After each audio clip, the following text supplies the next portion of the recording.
subscribe, like the video, and, if possible, join Patreon. But if you don't have much money, you can support the channel by watching the novels on euroaudiobooks.com.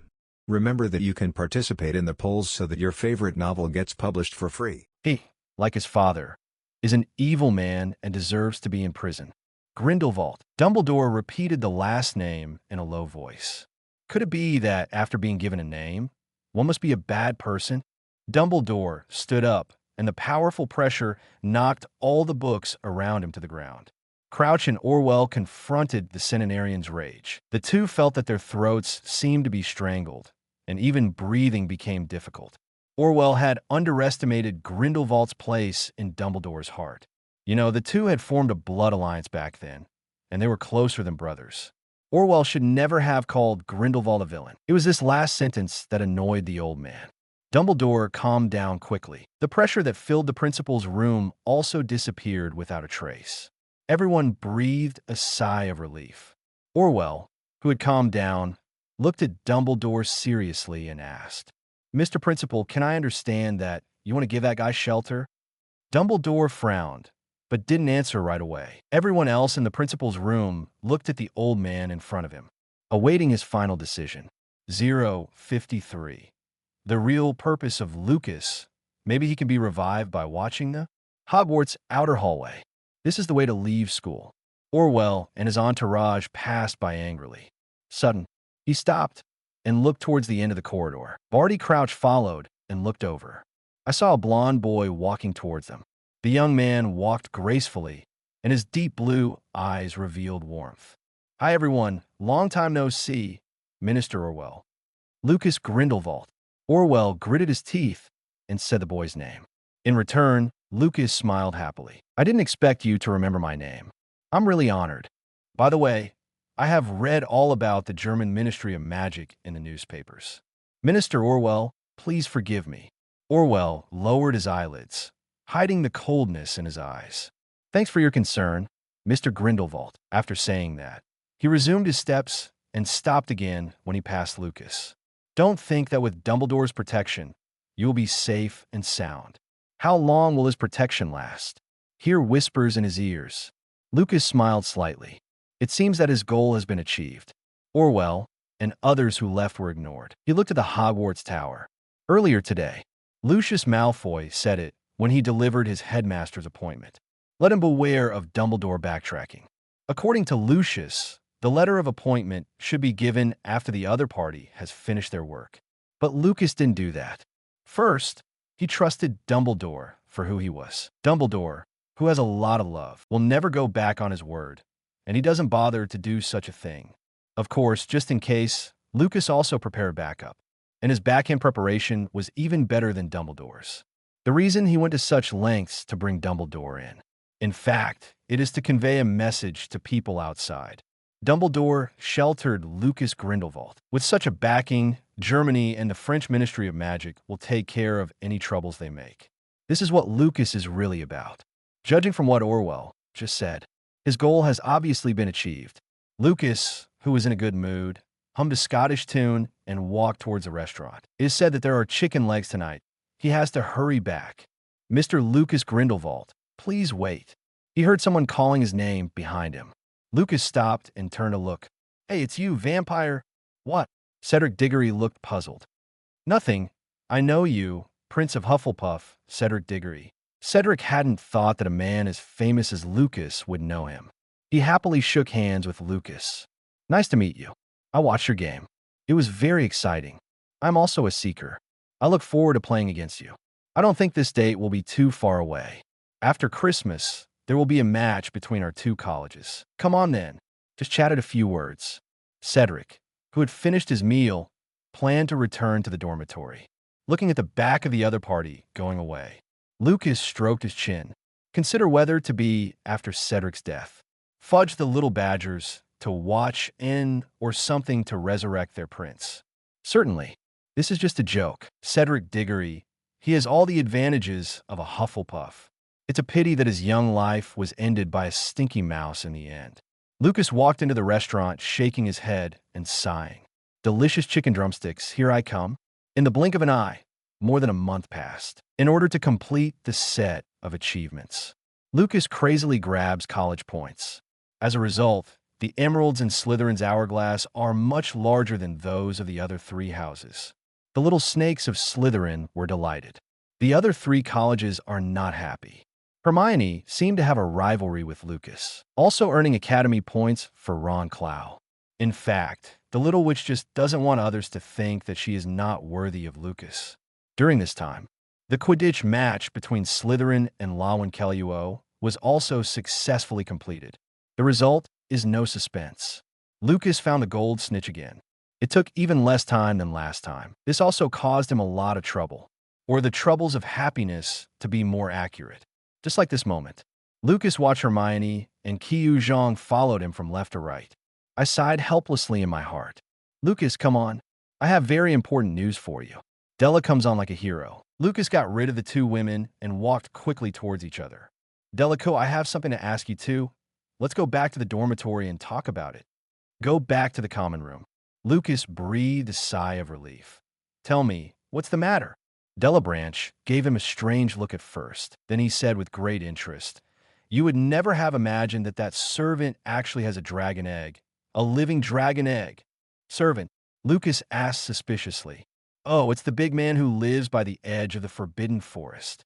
Delabranche, you'd better not say Hagrid is a servant in front of Harry, or he will be angry. Okay, I'll pay attention next time. After Delacoe finished speaking, he looked at Lucas with great interest, as if waiting for his question. Lucas knew Della was obsessed with dragons. Sighing in my heart, I satisfied my friend's desire to express. Then what kind of dragon is in the dragon egg? It doesn't bother me. Judging from the appearance and color of the dragon egg, it must be a Norwegian ridgeback. The hatching process requires listening to the endless introduction of friends. Lucas' mind wandered elsewhere, too, now that the dragon egg has appeared. Then after the Christmas holiday, it's time for Della, Harry, and others to go to the Forbidden Forest. In the Forbidden Forest, they will meet the socket spirit who has no nose and likes to hunt small animals everywhere. I don't know how little Tom has been doing lately. Does he still remember the man he met in Gringotts? Looks like it's time to follow along. Just in time to experiment with ancient elf magic on Voldemort as well. Of course, what is more important is the achievement points gained from exploring the Forbidden Forest. 054. Short but busy holiday arrangements. December 23rd. Starting today, Hogwarts will enter the Christmas holidays. The holiday is from the 23rd to the 27th, excluding the time spent on the road. There's actually only a short 3-day vacation. But for Westerners, Christmas is very important. Lucas walked out of the dormitory lightly. Compared with the classmates with big bags and small bags around them, he seemed a little different. Why is there a Christmas holiday?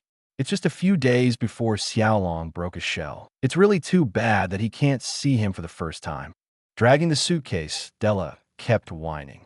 You can choose to stay, of course, as long as your parents allow it. Lucas' proposal was strongly opposed by Delabranche. That can't be done. My father said that if I don't go back, he won't buy me a broom next semester. Mr. Lucius Malfoy really accurately grasped his son's weakness. No wonder Delacoe has to go home in the face of the temptation of the dragon. The two chatted and walked. After a while, they came to Hogsmeade Station. Looking at Hermione, who was already waiting beside her, Delacoe joked, I won't bother Gore, Crab. Let's go. The two younger brothers boarded the train, carrying Della Salute. The rest of the Slytherin laughed kindly as well. Ride the Hogwarts Express. Again, Lucas and Hermione still came to the end of the car. See, Lucas put his salute on the shelf. Hermione recalled the scene when the two first met. Hear laughter from the side. Lucas asked curiously, what's wrong? Nothing. Just remembered something interesting. The two chatted about their impressions of each other when they first met. Obviously, Lucas hadn't been kind from the start. The express train operates in the deserted wilderness. The carriage was filled with the laughter of the little wizards. Lucas squeezed Hermione's hand tightly and looked out the window. He doesn't have much interest in Christmas. If there's anything good about Christmas, it is the holiday specials, and the Platinum Prize pool will open again. For the lottery, Lucas has always had great expectations. Lucas, look what I found. The carriage door was opened, and Della walked in holding the book in his hand. What? It says in the book that the Norwegian ridgeback breathes fire when it breaks its shell, which is pretty amazing. The meaning of the name Della family contains dragon. This may be the reason why the other party was obsessed with dragons since childhood. But when he saw the mention of a dragon in front of him, he laughed like a fool. Lucas wondered if he was touched by Nangong Winya when he was a child. Where's your elegance, Mr. Malfoy? Where's your pride?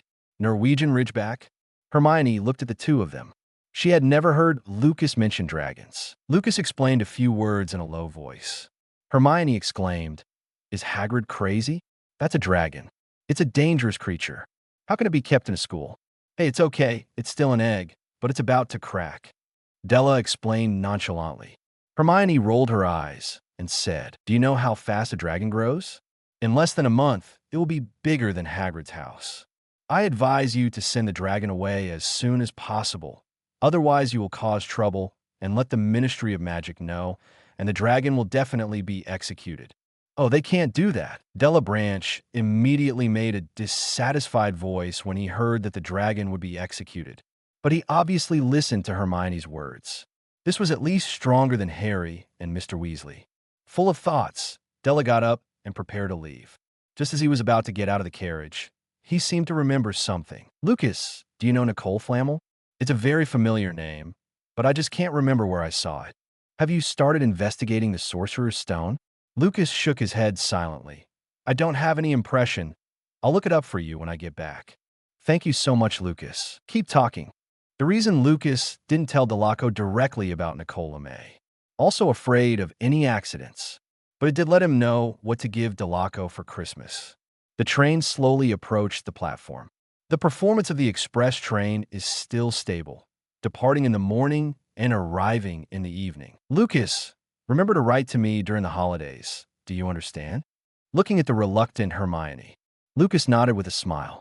Qiu Zhang, who was waiting beside him, also said, "Lucas, we are waiting for your gift for Christmas. Don't forget it." Lucas repeatedly assured that the two women left together. Wiltshire. Lucas came home and heaved a sigh of relief. The body that had been tense all this time also relaxed. This is his home, and it's very safe here. "Wonderful holiday, Vita Aunt. Please don't wake me up these days. I will sleep until I wake up naturally." "I'm afraid your wish will not come true, my dear." Lucas looked at him puzzled. Vita Rohir explained with a smile, "You need to prepare gifts for your friends before Christmas. I believe that with your ability, you should have many friends, right? After Christmas, we still need to go to the Ministry of Magic with Mr. Malfoy, and we need to go through the formalities at the Diagon Alley store in person. Based on what I know about you, you will definitely do it yourself, right?" See Lucas nod. Vita continued, "I need to remind you, my dear, that the people from the German Ministry of Magic have not left yet, and you may meet them when you go to the Ministry of Magic." "Haven't you left yet? It's been more than a month," Lucas said in surprise, but soon he suddenly realized, "That's right, they're all poor homeless people now." CH 055, Christmas gift and Platinum Lucky Draw, 3 days off. Lucas had only Christmas Eve to spare. Get your friends' gifts ready. He just nestled in the study and read a book for a day. Vita Rothier directed the house elves to furnish the room. Let the whole manor become more Christmas atmosphere. "Lucas, I forgot to ask you one thing. The Malfoy boy came here before, and he said that you promised to give him an extra profit. Is there such a thing?" Lucas nodded and explained, "That's right. If these pureblood families don't promise some benefits, they won't do things for you kindly." Closing the book in his hand, he said with relief, "Don't worry. This profit belongs to the Malfoy family. Last time I talked about cooperation with him, I said less. At first I wanted to make more money, but I didn't expect to give it to their family in the end." Vita Roher nodded. She will be responsible for the store's income and expenditure in the future. These things must be known in advance. So the first day of the holiday passed. During the period, Lucas did not forget to send Hermione a letter. Astia seems to like Hermione very much, and she is very active in sending letters. Overnight, suddenly, there are many gifts under the Christmas tree in the living room. Looking at the piles of gifts, Vita gave Lucas a surprised look. "Oh dear, I didn't expect you to be so popular." Lucas smiled slightly. "Pass the gift in your hand to the other party. Vita, Aunt, this is your gift." See the women's perfume in the gift box. Vita raised his eyebrows with a very satisfied expression. Don't bother you to unwrap the presents. I'll go out first. When the other party left, Lucas sat directly on the carpet. The first thing to open is the gift from the school professor. What Professor Flitwick gave was a book on how to use spells. Professor McGonagall sent a transfiguration guide. There are also notes from Professor McGonagall in this book, and it can be seen that the other party is very careful. Professor Snape sent a bottle of Felicia. It's very much his style, and the reason is also written on the attached card. The potion was Lucas' reward for earning house points for the Slytherins. This awkward guy, even if he gave someone a gift, he still had to find an excuse. Ms. Pomona, a professor of herbalism, gave Lucas a manual on herbal cultivation. But to say the most interesting gift, that must be Dumbledore. What the other party gave Lucas was a biographical novel called Son of Light. The novel tells the story of Nightmare and the Son of Humans, Merlin the Great Mage. Looking at the beautifully packaged books in your hands, Lucas chuckled. Do you want to tell me that even if you were born in the dark, you can go to the light? If you had done the same with little Tom, maybe you wouldn't have these troubles now, Dumbledore. Since Halloween, Lucas and Dumbledore seemed to have formed some kind of tacit understanding. Neither of them saw each other again. Put the books aside. Thinking of the gift he gave the other party, Lucas laughed again. He gave away all kinds of wool socks won by the lottery. There's even a game console included. Wool socks symbolize family. I just don't know if Dumbledore will like it when he receives it. Lucas continued to look at the remaining presents. Hermione gave him a scarf. Judging from the crooked pattern on it, it should be woven by herself. Della Branch gave an out-of-print book on the habits and classification of dragons. Such a book may be a treasure for Delacour. But Lucas really doesn't like those winged lizards. But he still put the book away. As for Harry, he sent a gold snitch toy. There are many more gifts. It took Lucas a long time just to unwrap the presents. But the gifts he gave everyone were not bad either. Especially for Delacour's Compendium of Famous Wizards of Modern Times. The information on Nicole Flamel is recorded in detail above. Let's hope Della isn't always thinking about having fun this holiday season. As for Hermione, what she got was a handbook of spells compiled by Lucas himself. The technique of spell casting is recorded in detail above. He believed that Hermione would like it. Ding! Holiday special. The Platinum Prize Pool is now open, and the duration will last until 12 midnight. Please spend as much as you want to the host. Vita, Aunt. I have something to do. The gift will be unwrapped later. After saying that, Lucas walked quickly to his room. System, draw immediately, Platinum Prize Pool. It is detected that the host has a total of 7,350 achievement points, and 36 lottery draws can be carried out. Is it a confirmation lottery draw? Confirm. The familiar prize pool reappears. Streamers of various colors flew out of the prize pool. A few seconds later, the sound of the system came again. This lottery draw is over, and a total of 19 bronze rewards, 10 silver rewards, 5 gold rewards, and 2 platinum rewards have been obtained. Lucas was taken aback when he saw the reward. 36 lottery draws, and actually got 2 platinum rewards. The chances of winning this festive special draw are really high. Multiple draws. Lucas has roughly figured out the range of rewards in each prize pool. At this moment, he is more curious about what he can get from the diamond reward above platinum. Are there any higher rewards on top of diamond rewards? 056, a new innate skill. Malfoy and his family are visiting. The bronze rewards for this lottery are as follows. Gold Gallon 3, total amount, 71. Nimbus 2000, modified, 1. Devil's Web Seed 1. Belladonna 4. The silver rewards for this lucky draw are as follows. Crushing Curse, level 5. Dividing Curse, level 5. Thunderbolt Explosion, level 3. 4. A Brief History of the Magic World 1. Whirlwind, level 3. 3. The gold rewards for this lottery are as follows. Cruciatus Curse, level 7.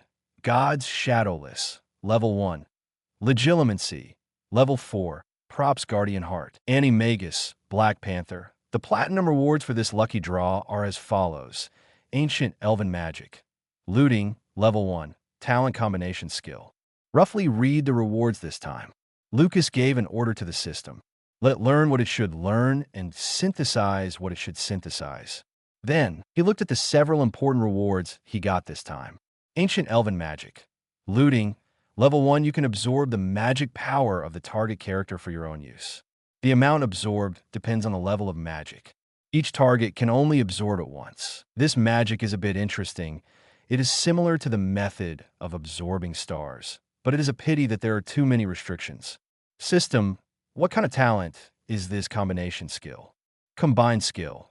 Allows the host to arbitrarily combine 2 or more spells, doubling the consumption of magic power.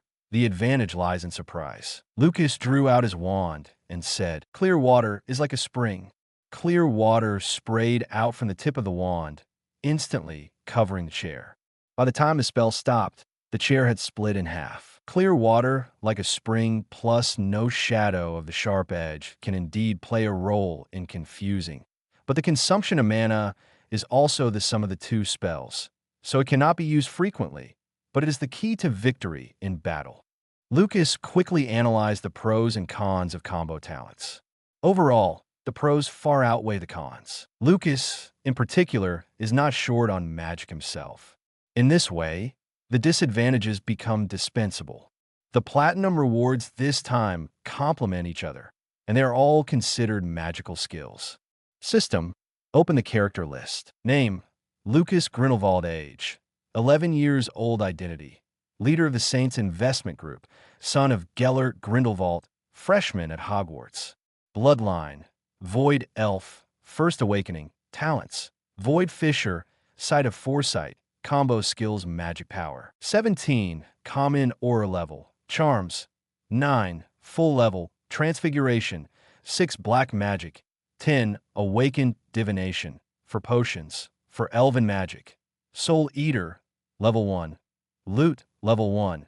Annie Magus. Black Panther skills. Acclemency. Level 9. Fire Shield. Level 9.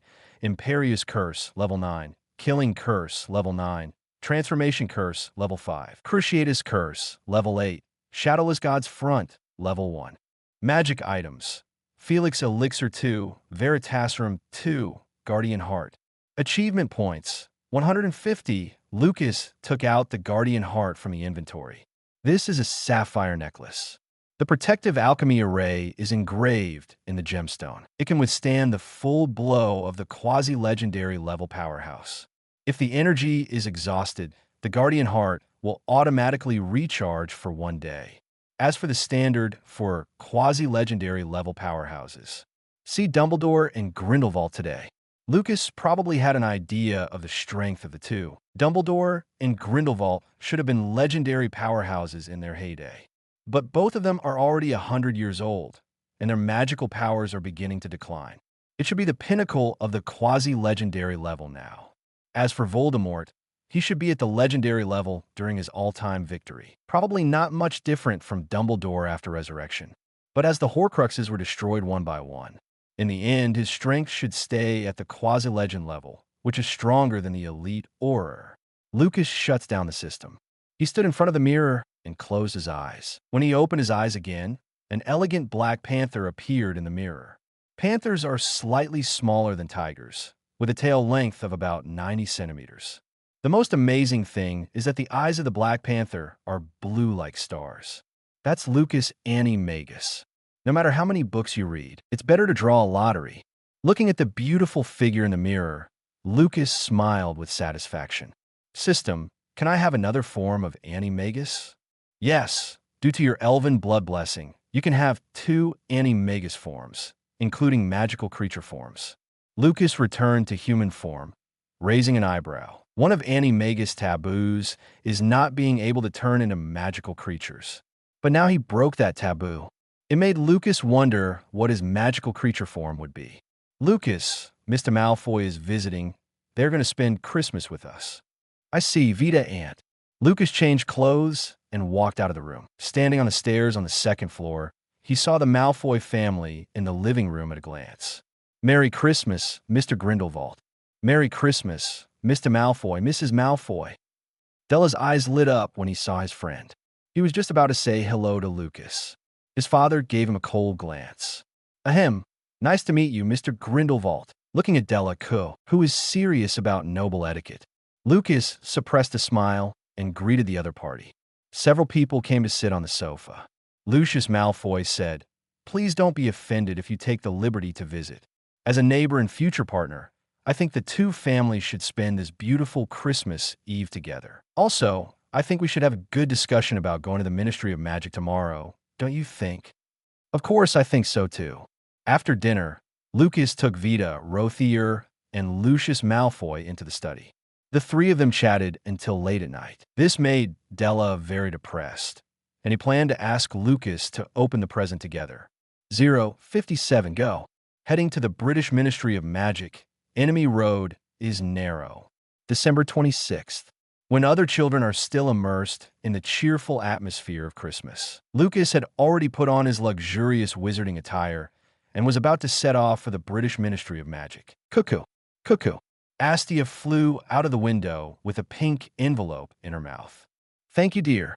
Opening the envelope, Hermione Xiaojuan's cursive characters appeared on the parchment. "Dear Lucas, I am walking with Cho Chang on the streets of London. The holiday is finally coming to an end, and I look forward to meeting you at King's Cross Station. PSQ asked me to convey her thanks on your behalf. She likes your gift very much. Hermione Granger." Obviously, Miss Granger's frequency of passing letters is almost the same as passing small notes in class. Lucas smiled and wrote a reply. Hand it over to Astia, who was bouncing around. "Hey girl, give her the letter." Astia seemed to enjoy sending messages to the two. She clutched the envelope, spread her wings, and disappeared into the sky. "Lucas, we are leaving. Are you ready?" Today's Vita Rohir dresses herself very beautifully and coldly. She also wears the magic perfume that Lucas gave her. "Ma'am, you are so beautiful today." "You're handsome too, sir." Vita smiled and took Lucas's arm, and the two walked out of the villa gate together. A dozen members of the Saints immediately followed behind them. "Wait until you come outside the manor." Lucius Malfoy and his son were already waiting here. Beside them, there's a very beautiful and charming lady. "Mr. Grindelwald, let me introduce you. This is Mrs. Zabini. She owns many shops in Diagon Alley." Lucas looked at Mrs. Zabini in surprise. "Oh, Merlin, if it wasn't for Mr. Malfoy's introduction, I would have thought it was a lady from a noble family." "I'm so rude, Mrs. Zabini." Mrs. Zabini raised her hand to cover her lips and smiled softly. Hear that alluring laugh. Lucas even doubted whether the other party would have Vila blood. No wonder 7 husbands died one after another. Who can bear such a woman? "Mr. Grindelwald is really good at talking. Based on your few words, I will give you a fair price whether it is renting or buying a shop." After getting acquainted with each other, Lucas and Malfoy were in front. The others followed and walked towards the Ministry of Magic together. The British Ministry of Magic is also located in central London. It's just different from the high profile of Germany. The Wizards of England built it underground. The entrance is a dilapidated red phone booth. Certainly, Lucas wasn't going to squeeze into a phone booth. They operate directly into the main hall of the Ministry of Magic. This is the Real Gate of the Ministry of Magic. "Lucas, we need to go to the first basement, which is Minister Fudge's office." Lucas didn't answer, just nodded. His attention was drawn to the dazed Della Co beside him. "Delaco, you don't want to throw up in the main hall of the Ministry of Magic, do you?" How is it possible? I just haven't adapted yet." Lucas turned to look at Malfoy, who explained, "Della is not too young. I'll bring him to see him." After that, Lucius gave his son a cold look. Probably thought he was an embarrassment to the Malfoy family. "Come on, Lucas. The main hall is on the 8th basement floor. We need to register the wand, and then take the elevator to the 2nd floor." Everyone registered their wands at the security check counter, then go to the inner elevator. It was Lucas' first visit to the British Ministry of Magic. Whether it is the Magic Brothers Fountain or the Monument, it is refreshing, especially monuments. Magic is power. I love that line so much. Leave the main hall. Everyone took the elevator to the 2nd basement floor. Visitors in the Ministry of Magic cannot take the elevator directly to the minister's office in the courtroom on the 10th basement floor. So Lucas and others need to walk to the 1st floor. The 2nd floor underground. It is the largest department of the Ministry of Magic, the seat of the Department of Magical Law Enforcement. Unfortunately, Lucas didn't have a great relationship with their deputy director and the aura director. What's more unfortunate is that at this moment, these two people were walking from a distance, accompanied by people from the German Ministry of Magic. It's fate like shit. The so-called UNGR road is narrow. Is this what you mean? Lucas regretted not looking through the almanac before going out today, although it is not popular in England. Oh, I didn't expect to see you here, Minister Orwell. Lucas decided to strike first. Orwell, who was originally in a good mood, immediately turned gloomy. Mr. Grindelwald? Didn't expect someone like you to come to the Ministry of Magic. Me? Maybe Minister Orwell doesn't know that I have decided to settle in England. So is there anything wrong with me coming to the Ministry of Magic? Lucas looked at him suspiciously. Before the other party could answer, he showed an expression of sudden realization. By the way, why did I forget? Minister Orwell's Ministry of Magic seems to be still rebuilding. I'm sorry. I just remembered. Vita, remember to donate some galleons to the German Ministry of Magic later. Germany is an indispensable part of the magic world, and we are all responsible for rebuilding the Ministry of Magic. Orwell gritted his teeth and clenched his fists tightly. He suppressed his anger and reminded himself that this was the British Ministry of Magic, and there was no room for loss of courtesy. Thank you, Mr. Grindelwald, for your kindness, but the funds for rebuilding the Ministry of Magic are already sufficient, and we appreciate the kindness. Really, what a pity, Lucas said with regret. I still have something to do, so I won't bother Minister Orwell and everyone. I forgot to say it just now. I wish you all a Merry Christmas. Minister Orwell is really lucky. On such an important day as Christmas, he actually leads a team to visit other countries. It is really an example for us to learn from. After Lucas finished speaking, he turned and prepared to leave. At this time, a Ministry of Magic employee ran to Pier's thickness side. The two whispered. Pier said immediately, Mr. Grindelwald, please wait a moment. We have something to ask you. CH 058. Conflict broke out in the Ministry of Magic, and Lucas was to be lynched? Lucas turned to look at Pier's thickness, the famous Death Eater in the future, Minister for Magic appointed by Voldemort. He didn't understand what the other party meant by this. Deputy Director Pierce, what can I do for you? Mr. Grindelwald, the staff of the Prohibition of Misuse of Magic Office discovered that you used magic in your own home yesterday. Christmas Day, did you? Lucas looked at him in surprise. The magic world's monitoring methods for Zongxi are very poor. It was said in the original book that for young wizards from wizarding families, the Ministry of Magic handed over the supervision responsibility to wizard parents. Ron Weasley also said that as long as there are adult wizards around, little wizards will not receive warnings from the Ministry of Magic even if they use magic. That's odd. Then he's using magic at home. Why is Pierce so sure that he violated the rules? Deputy Director Pierce, maybe you made a mistake. Although I was at home yesterday, I never used magic. Maybe there is something wrong with your testing equipment. Pierce sported a goatee and looked sullen. Hear Lucas answer. He showed a cold smile. Mr. Grindelwald, please trust our staff. In fact, when you register your wand, we have done a test and proved that the spell of clear water is like a spring is emanating from your wand. Lucas narrowed his eyes, the smile fading from his mouth. To see him like this, Pierce seemed very pleased.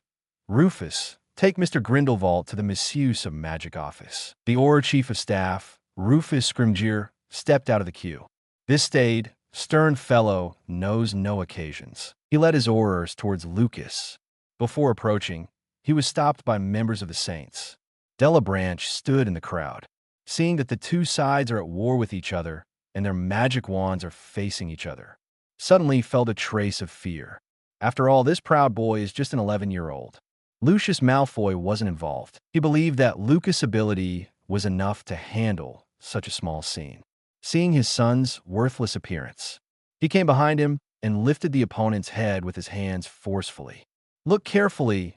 You may encounter such a situation in the future, and see how your friend handles it. Delaco. Delaco followed his father's voice to Lucas. I saw that the other party showed no fear and even faced the eerie deputy director. See, Delaco?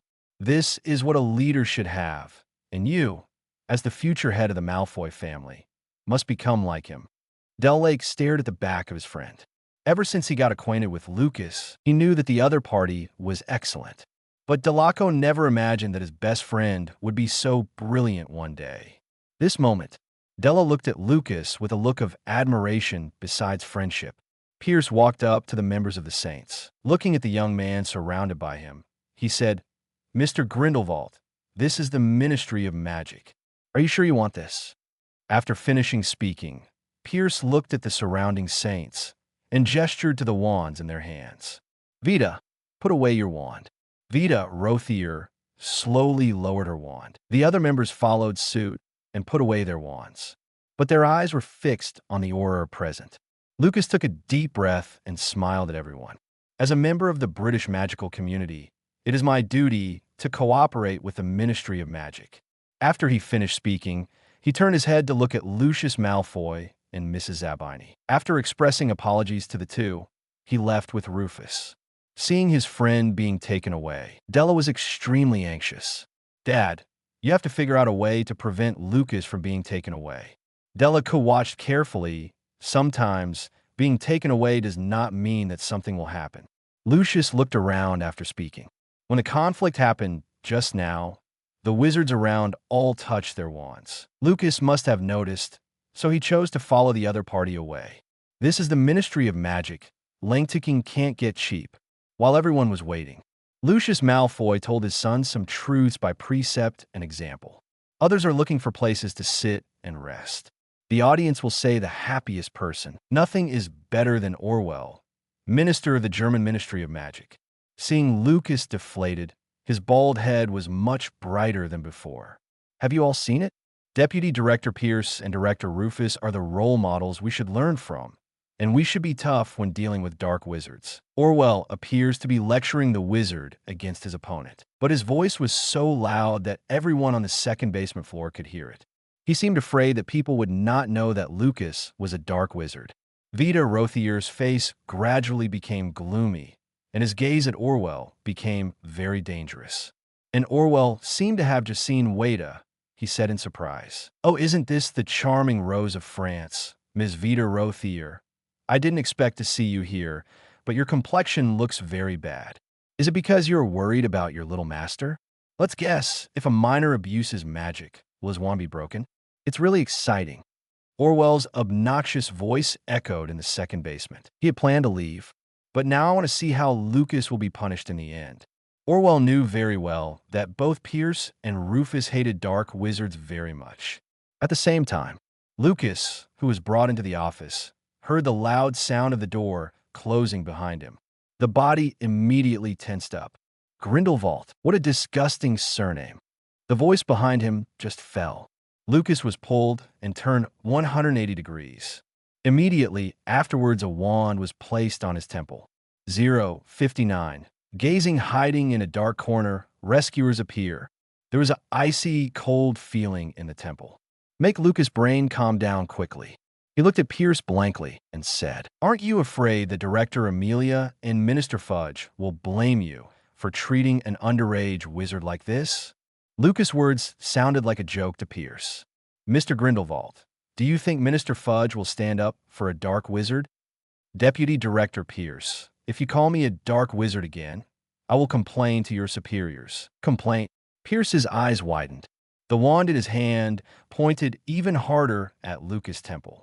Do you need me to take your memory out and put in a pensieve? Maybe then everyone will know about your voodoo conspiracy. It seems to think this is very good. Pierce actually raised his wand, intending to use the memory charm. Dude, calm down. Rufus stepped forward and pulled it away. You can't do that to an underage wizard. It's against the law. Push Pierce towards the corner of the office. Or office director, Rufus took over the other's job. Mr. Grindelwald, we need to inspect your wand. Please cooperate with us. Although Rufus spared no effort in fighting dark wizards, but he is very rigid. No matter what you do, you will strictly abide by the rules and regulations. This also makes Rufus' reputation with the Ministry of Magic mixed. Lucas looked at the serious-faced, middle-aged man in front of him. The other party's information was recalled in his mind. Sorry, Director Rufus. What if I don't want to cooperate? Without waiting for Rufus to speak, Pierce came to Lucas again. Do you think we're discussing with you? Even if you don't cooperate with us now, it doesn't matter. We will punish you with the reasonable restraint of Underage Wizards Act, prohibiting minors from abusing magic outside of school. Need me to tell you the result? Seeing that Lucas didn't speak, Pierce whispered in Lucas's ear, usually, minors convicted of crimes will have their wands broken off and be expelled from Hogwarts School of Witchcraft and Wizardry. Mr. Grindelwald, I think some friends would be very happy without the shelter of Hogwarts. For example, outside this door and those people staring at you from the shadowy corners. Oh, Merlin, think about your fate, sir. Facing the intimidation of Pierce, Lucas just closed his eyes. Seeing his appearance, Pierce immediately yelled out the door. Charlie immediately informed the Wizengamot and the courtroom that there is a gentleman here who needs to explain his problem properly. Outside the office, hear Pierce's voice. Members of the Saints immediately got up and walked to the office. Everyone stop. Vita sternly stopped everyone. She looked at the wooden door of the office and chose to trust Lucas. Orwell laughed heartily. Tell your Aurors to get ready. Once Lucas was expelled from Hogwarts, he immediately brought him back to Germany. In the office, Lucas' laughter suddenly came out of the silent environment. He opened his eyes, and his eyes were full of mockery of Pierce and the two of them. Deputy Director Pierce, why do you think the Wizengamot will put me on trial? Pierce looked at the boy in front of him suspiciously. Before he could ask what the other party meant, the wooden door of the office was pushed open. Deputy Director Pierce, Director Rufus, and Mr. Grindelwald are the minister's guests. The minister has been informed of what's going on here, and he thinks it's all a misunderstanding. It was a young man in his 20s who broke into the office. Entering behind him was head Amelia Bones of the Department of Magical Law Enforcement. Pierce, Rufus, I already know what happened. Please show evidence to prove that Mr. Grindelwald abused magic outside the school. Director, as long as you get his wand and use the flashback curse, everything will be clear.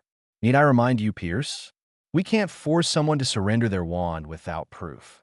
Facing Amelia's tough attitude, Pierce and others reluctantly chose to give in. Lucas smiled and held out his palm. Thank you, Director Amelia. I need you to come here for a little matter. Mr. Grindelwald is gone. My little niece, Susan Burns, has always mentioned you these days. I heard that you even gave her homework advice. I am very grateful. Lucas smiled and said it was nothing. Susan Burns, a student of Hufflepuff, was in the same class as Lucas. Her aunt is Amelia Bones, head of the Ministry of Magic's Law Enforcement Department. Lucas sent someone to investigate these materials after he came to England and met Amelia for the first time. Expressed thanks to each other. Lucas looked at the young man beside him again.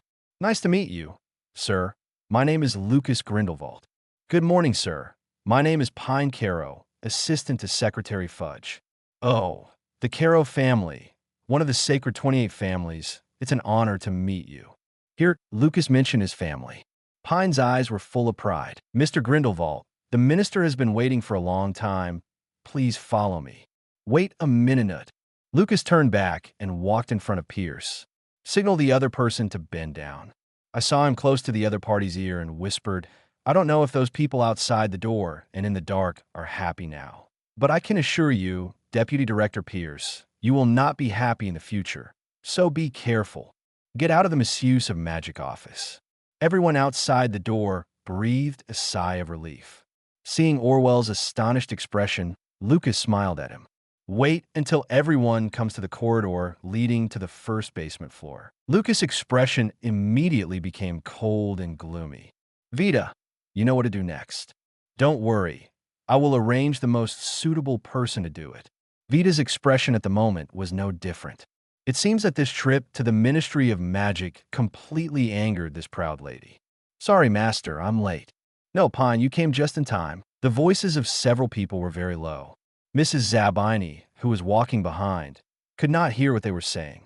Just thought Fudge's assistant was introducing Lucas to the Ministry of Magic. Soon, everyone came to the first basement floor in front of Fudge's office. 060. Fame and fortune, double temptation. The Ministry of Magic gave the green light. Cornelius Fudge. the current Minister of Magic. In fact, the stocky little man only took over as minister in 1990. That's right. This year is only Fudge's second year as minister. But that didn't stop Fudge from being obsessed with power and status. But it's a pity. On top of him is the greatest wizard of the century, Albus Dumbledore. Most of the time, Fudge and Dumbledore disagree. Wizards at the Ministry of Magic preferred Dumbledore. Oh, Mr. Malfoy, long time no see. Fudge stepped out from behind his desk laughing. Wait until you see the blonde boy standing next to Malfoy, he asked in surprise. This is Mr. Grindelwald, right? Nice to meet you, Minister Fudge. Lucas stepped forward to greet each other. With an obsession with power, this made Fudge have a great affection for people from pure-blood families. He shook hands with Lucas cordially and invited everyone to his living room. Oh, I've heard what happened just now, and I feel really sorry for causing you all such trouble, Fudge said to Lucas reproachfully. You don't need to blame yourself. On the contrary, for me who just entered the British magic world, such an impartial and law enforcement attitude made me feel more at ease. Reassuring words spoken in an elegant tone, Fudge looked at the blonde boy beside him, with a trace of gratitude in his eyes. Lucas continued, Actually, my family and I had certain concerns before coming to England. Sorry, maybe you don't like what I say next, but I still need to go on. Fudge nodded understandingly and held out his hand for Lucas to continue. We came here this time. In addition to planning to settle in England, we also planned to settle down the property. But before we came, we were still very worried about the mysterious man. Here, Lucas mentioned the mysterious man.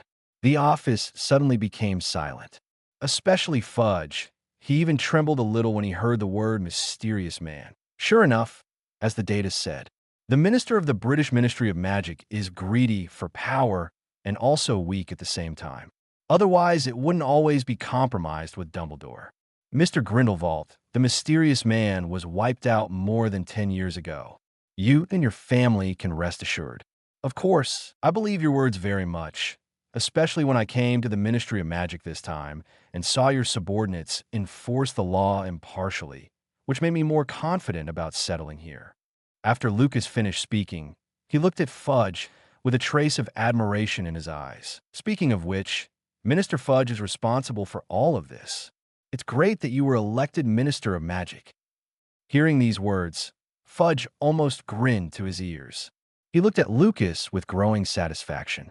But Lucas didn't intend to end it like this. He looked at Wada behind him and said, Vita, I remember your family is Rogier, right? Fudge looked at the beautiful woman standing aside in surprise. I didn't expect you to be from the Rogier family. It's a pleasure to meet you, ma'am. Vita smiled charmingly and nodded to Fudge. That's not all. Lucas mentioned several members of the Holy 28 family under him, so that Fudge knew that he could fully support his re-election as Minister of Magic. Lucius Malfoy also said at this time, Minister Fudge, Mr. Grindelwald, and I are planning to fully cooperate, and I will trouble you more in the future. Fudge looked even happier. The Malfoy family, the top family in the British wizarding world. With their support, Fudge's voice in the Ministry of Magic will be further enhanced. Oh, what a wonderful fate. Then I wish the two of you a happy cooperation. Of course, if there is any trouble within the scope of my duties, I am willing to help you both. Lucas smiled at Malfoy. Then Lucas took out a piece of parchment and said, Minister Fudge, in fact, we are here today because we need your help. Our two plans to buy 15 shops in Diagon Alley, 6 of which are owned by the Ministry of Magic, so 6 rooms? Fudge gave Lucas a puzzled look. This matter is very big, and he cannot solve alone. Lucas turned and shot a glance behind him. Members of the Saints tactfully exited the office. A new magical document appeared in front of Fudge. Madame Zabini also had a share in front of her. This is, the two asked suspiciously. Lucas explained with a smile, Minister Fudge's agreement is a dividend agreement. As long as you sign it, you will get 1 cent of the benefits created by these 15 stores in the future. It's not good. Minister Fudge, don't worry. There are no strings attached to this agreement. If you're not at ease, we can still sign the unbreakable curse. For a moment, Fudge couldn't make up his mind, seeing the other party lost in thought. Lucas looked at Mrs. Zabini again. Beautiful lady, Your agreement is to buy 9 stores as shares, and you can also get a lot of dividends every year. I can assure you that the annual dividends must be more than the rent you charge. How about it?" Mrs. Zabini signed the agreement without any hesitation. This surprised Lucas. "What? Surprised?" See Lucas nod. Mrs. Zabini smiled coquettishly. "It's just 9 shops. Even if they are empty, it won't affect me, but I believe in you, and I'm willing to take a gamble." "Thank you very much for your trust, ma'am." At this time, Fudge is also considered ending. Watching the other party sign his name on the agreement, Lucas held out his hand and said, "Good cooperation, Minister Fudge. Congratulations to the host for completing a new achievement. Fudge's appreciation. Rewards, 100 achievement points. A map of the Ministry of Magic." With the help of Minister Fudge, the store procedures of Lucas and others went smoothly, taking advantage of the gap in the formalities. Fudge also took Lucas, a newcomer, to visit the Ministry of Magic. 061. Layout of Nocturne Alley. Pierce thickness is attacked in the late night. Congratulations to the host for completing a new achievement. Exploring the Ministry of Magic. Rewards, 200 achievement points. Prophecy Ball, 1. Under Fudge's leadership, Lucas took a tour of the Ministry of Magic. Although the all-important Department of Mysteries and the underground courtroom is only a cursory glance. But this does not prevent Lucas from getting the achievement. Speaking of the Department of Mysteries, Lucas was very interested. Except the Prophecy Hall, which stores countless prophecy balls. Lucas is also full of curiosity about the Time Chamber and the mysterious stone door. Pity, these places are highly classified, temporarily unavailable to visit. Soon, the 6 shops belonging to the Ministry of Magic came to Lucas. Get the business permits for 15 stores. Lucas led the crowd out of the Ministry of Magic. "Mr. Grindelwald, Mr. Malfoy, I'll go back and have a 9 shops sorted out. Madam Zabini, please." Mrs. Zabini nodded, and the apparition disappeared. At this moment, Lucas looked at Patriarch Malfoy beside him. "How? Am I qualified to work with the Malfoy family now?" Lucius Malfoy raised his eyebrows and stretched out his right hand gracefully. "It is an honor for the Malfoy family to be friends with you." The 2 hands are tightly held together. The 2 smiled tacitly at the same time. Before parting, Lucas handed over the layout of Nocturne Alley to the Malfoys. After all, the other party is the local snake rooted in the British magic world. Then the black market, the underground auction, and the casino will be handed over to you, Mr. Malfoy. Don't worry, I just know that there are a few pieces of land in Nocturne Alley that are vacant, and you should be able to finish it before the next holiday. Lucius Malfoy left his son behind. He went back to Malfoy Manor first. I saw my friend frowning slightly. Lucas joked. "What's wrong with our master Delacour? Are you worried?" Alas, Della Branch sighed. "I found that I was very naive before. I never thought about these things before. I thought that as long as my father was at home, I would not be afraid of the dragon coming." Lucas restrained his smile, looked at the people coming and going on the street, and said, "Delacour, if possible, I also hope that someone will stand in front of me and protect me from the wind and rain. Cherish your beautiful childhood. I'm afraid you won't be so leisurely in a few years." Lucas patted Della on the shoulder and walked away. The Grindelwald estate. Lucas sipped his freshly brewed black tea. In his hand, he was flipping through an encyclopedia of magical creatures. See the introduction to the basilisk above. He pondered the way to deal with the basilisk in his mind. "Lucas, are you really going to hand over the Nocturne Alley business to the Malfoys? Know that the underground business will always make more money than the surface." "Of course I know, Vita Aunt. When the time comes, you arrange some trustworthy people to help. I run underground auctions and trading venues just to collect some weird things." As for the casino, Lucas stopped here, closed the book. He came to the window and looked out at the dark night sky. "Vita Aunt, have you seen the real face of a gambler?" "Gambler?" Lucas nodded. "Gambling is addictive, and sometimes a little bit of greed can make people fall into a situation beyond redemption. Arrange some people to enter the casino. If those gamblers are short of money, lend them. If you encounter dirty work in the future, leave it to those gamblers." The light in Vita's eyes flickered. "Understand. Also, what you told me has been done. After saying that, Vita took out a wooden box. Inside the wooden box was a wand broken into 3 pieces.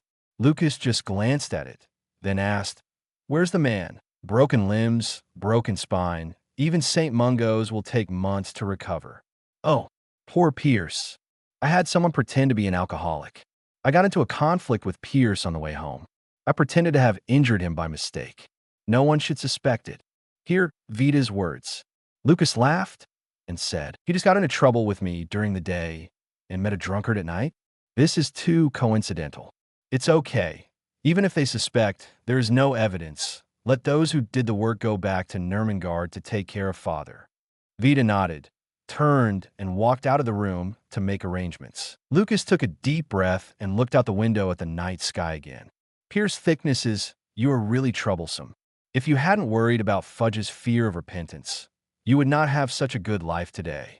The next day, King's Cross Station. Lucas is still traveling light. Watching Hermione rushing up, Lucas greeted him immediately. "Miss Q Zhang, long time no see." After accepting Hermione's salute, Lucas greeted Qiu Zhang, who came next to him. "Long time no see? Only 3 days." After Qiu Zhang finished speaking, he handed his salute to Lucas. She followed Hermione to the train. Lucas shrugged and followed the two onto the Hogwarts Express. After hours of running around, the little wizards who returned home from vacation finally returned to Hogwarts School of Witchcraft and Wizardry. Send the 2 girls back to the Ron Correo Tower. Lucas also returned to the Slytherin Lounge, just when he was about to continue looking through the encyclopedia of magical creatures. The door of the living room was suddenly opened. Delaco ran in anxiously, pulled Lucas up, and walked out without saying anything. Judging from his appearance, it seemed that something serious had happened. 062. Snape is the bad guy. Delaco actually believed it? Begging for the First Order. Even if the matter is urgent, you still need to tell me what happened first. Outside the Slytherin break room, Lucas followed Delaco suspiciously. "Hurry up. There's no rush if you're late." "What's the hurry?"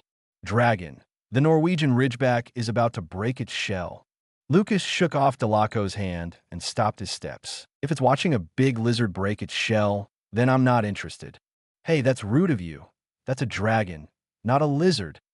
For Lucas, describing the dragon as a lizard, Della Branch expressed great dissatisfaction, just when he was planning to correct the other party's wrong thinking. Finding that Lucas, who was about to go back, stopped. "What's wrong?" "Nothing. I just thought you'd cause trouble if you went alone, and that dragon was too dangerous at school." "Then what do you mean?" Lucas didn't continue to answer, but turned around and walked towards the exit of the basement. Seeing him like this, Della couldn't understand. "Wait for me. I'll show you the way." Lucas wasn't that kind. He just thought that Harry and the others would be punished to patrol the Forbidden Forest because of this incident. Such a great opportunity. Of course, Lucas didn't want to miss it. The Forbidden Forest is a great place. Inside are countless herbs and hundreds of magical creatures. It is simply a super big treasure chest containing countless treasures. Besides, he still has the achievement of exploring the Forbidden Forest to complete. To this end, Lucas also specifically called Hermione out. In the original, several people found Della peeking out the window. Worried that Hagrid's secret of raising the dragon would be exposed, he had no choice but to send it away. But now Delaco obviously won't do that. Then it's up to Lucas and Hermione to do the persuasion. The 3 came outside the castle and successfully joined Harry and Mr. Weasley. I saw Lucas coming towards me. 30 Ron subconsciously dodged backwards. Although there was no evidence, Ron's intuition told him. Last flying lesson, it was Lucas who put a spell on his broom. As a result, he lay in the infirmary for a day and had to endure the pain of bone healing. "Harry, they're here anyway." I saw the unhappy expression of my friend. Harry smiled and comforted. "Come on, Lucas is Della and my friend." While speaking, the 3 of Lucas had already walked in front of Harry. Saw Ron Weasley's disgusted expression. Lucas frowned. "Mr. Ron Weasley, is your injury healed? Be careful in the future. Broomsticks are also very dangerous." "You?" Seeing Ron's flushed face, Della covered his mouth and snickered, while Harry kept smoothing things over and making jokes. The atmosphere on both sides became much more relaxed. Several people walked towards the edge of the Forbidden Forest together. On the way, Harry mentioned the special gift he received during the Christmas holiday, the invisibility cloak, and about his suspicions about Snape. I was standing next to Snape that day. He couldn't see me because of the invisibility cloak, but I could hear him clearly. He was threatening Professor Quirrell. Harry, Dean Snape is a professor of the school. He will not do anything that harms the interests of the school. Lucas couldn't help reminding the other party, but the stubborn Harry decided that Snape was the villain. No, Snape was too suspicious. And then I went out again at night, at the door of an empty classroom, and heard Professor Quirrell's cry from inside. He must have been unable to withstand Snape's torture, so he surrendered. Harry had just finished speaking. Ron went on to say, "The last Quidditch match, Snape cursed Harry." He looked specifically at Lucas and Delaco as he said this. There's also a hint of gloating on the expression. Reminded by Ron, Hermione and the others also remembered what had happened on the Quidditch pitch. So, Professor Snape was indeed suspicious, and it couldn't be a coincidence that Harry's broom immediately stabilized when we ignited his robes. Hermione looked at Lucas beside her after speaking. Want to hear his opinion. Lucas, on the other hand, looked at Della. He'd heard that Professor Snape was also responsible for burning Professor Snape's robes that day. I don't really dare to believe it, but it is indeed a bit suspicious. When Dellake said this sentence, his expression was very tangled. Merlin, Delaco Malfoy, Snape and your father are good friends. Is it really okay for you to doubt him so much? I complained silently in my heart. Lucas gave ambiguous answers. I reserve my opinion.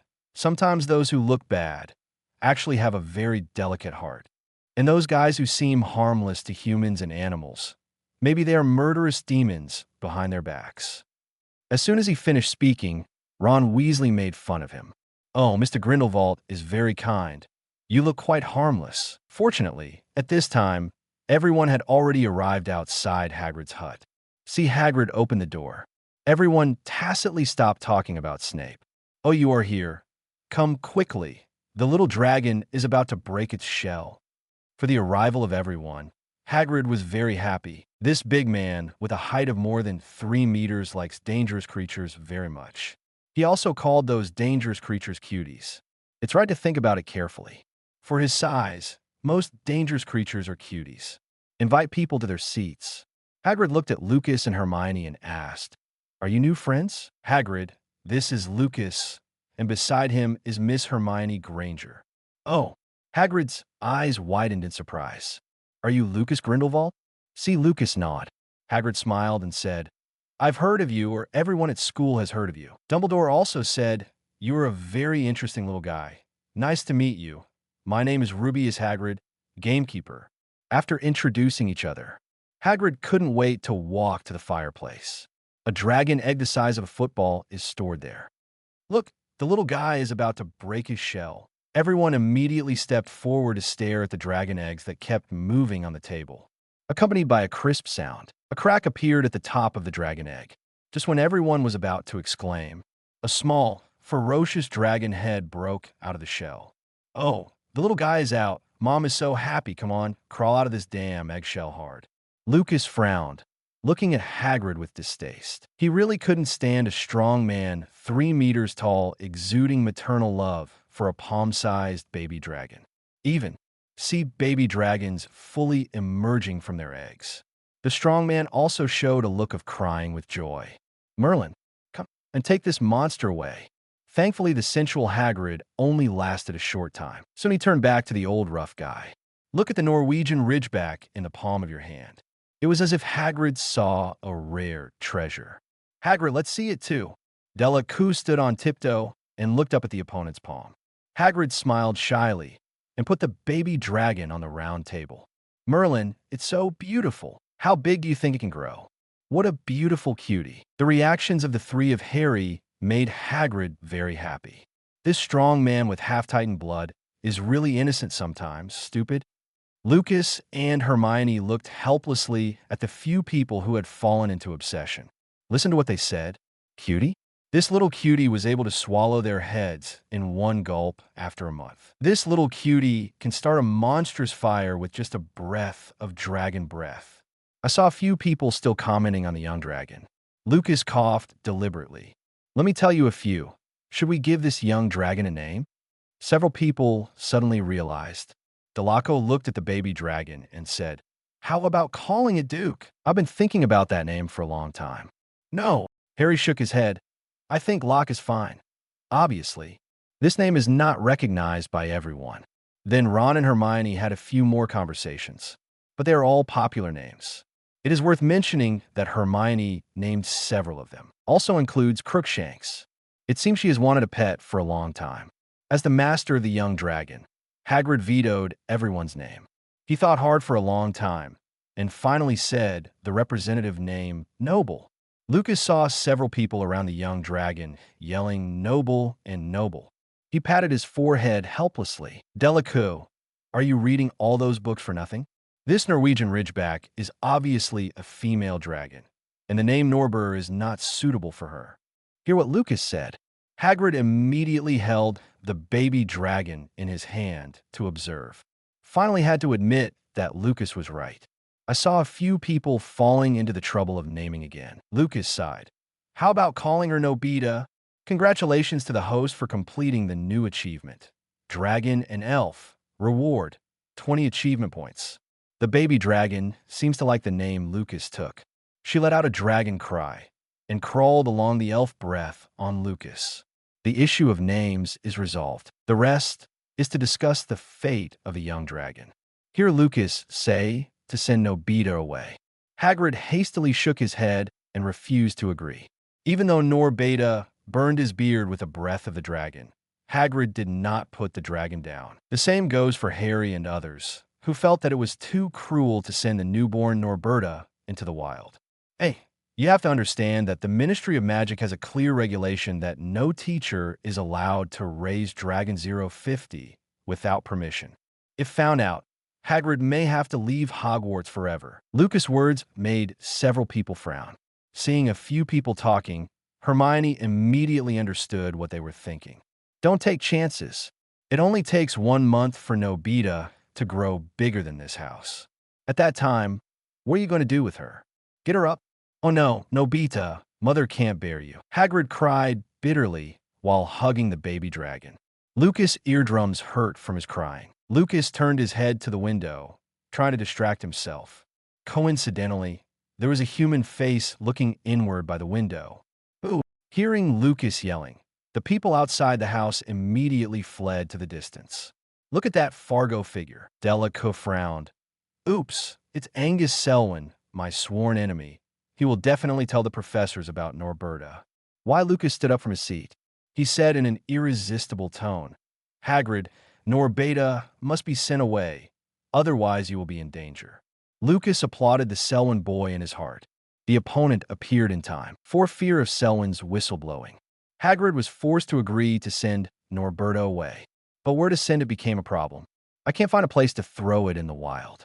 Lucas actually knew the solution, but with the relationship between him and Ron, it is really impossible to say it. So he reminded him on the sidelines, it would be great if someone had the permission to raise dragons. Charlie, Ron's big brother, Charlie Weasley raises dragons in Romania.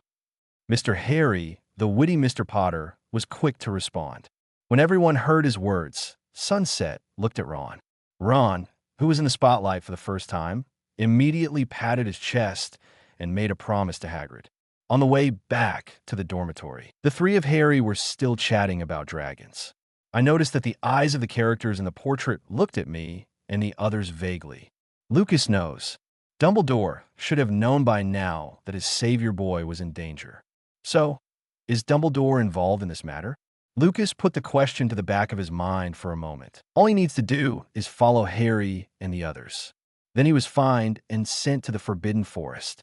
Noseless Socket, we will meet again soon. 063. Lavatory and Myrtle, angry Professor McGonagall, begging for the First Order.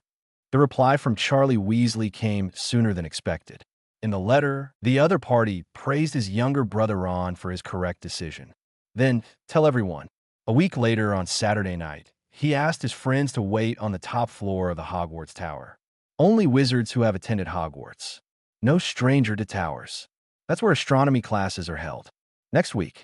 For Harry, the three were happy because they can go to Hagrid's hut to play with the baby dragon Nobetta every day. Lucas is still the same. The emeralds in the Slytherin hourglass have increased a lot. Little wizards from other colleges. Every time it passes by the hourglass, will show a frustrated expression. Everyone seems to have decided that this year's Academy Cup will continue to be won by Slytherin. The only one who might feel pain is Miss Hermione. Oh, Merlin, why does a week take so long? You don't know how painful it is to keep secrets in fear every day. Hermione frowned and complained to Lucas beside her. These days she was always worried that Hagrid's dragon would cause trouble. Fortunately, finally came the day to send the dragon away. Lucas took the little witch's hand and motioned for her to sit beside her. Relax, nothing happened this week. It should be said that nothing happened. Have you visited the dragon this week? See Lucas shake his head.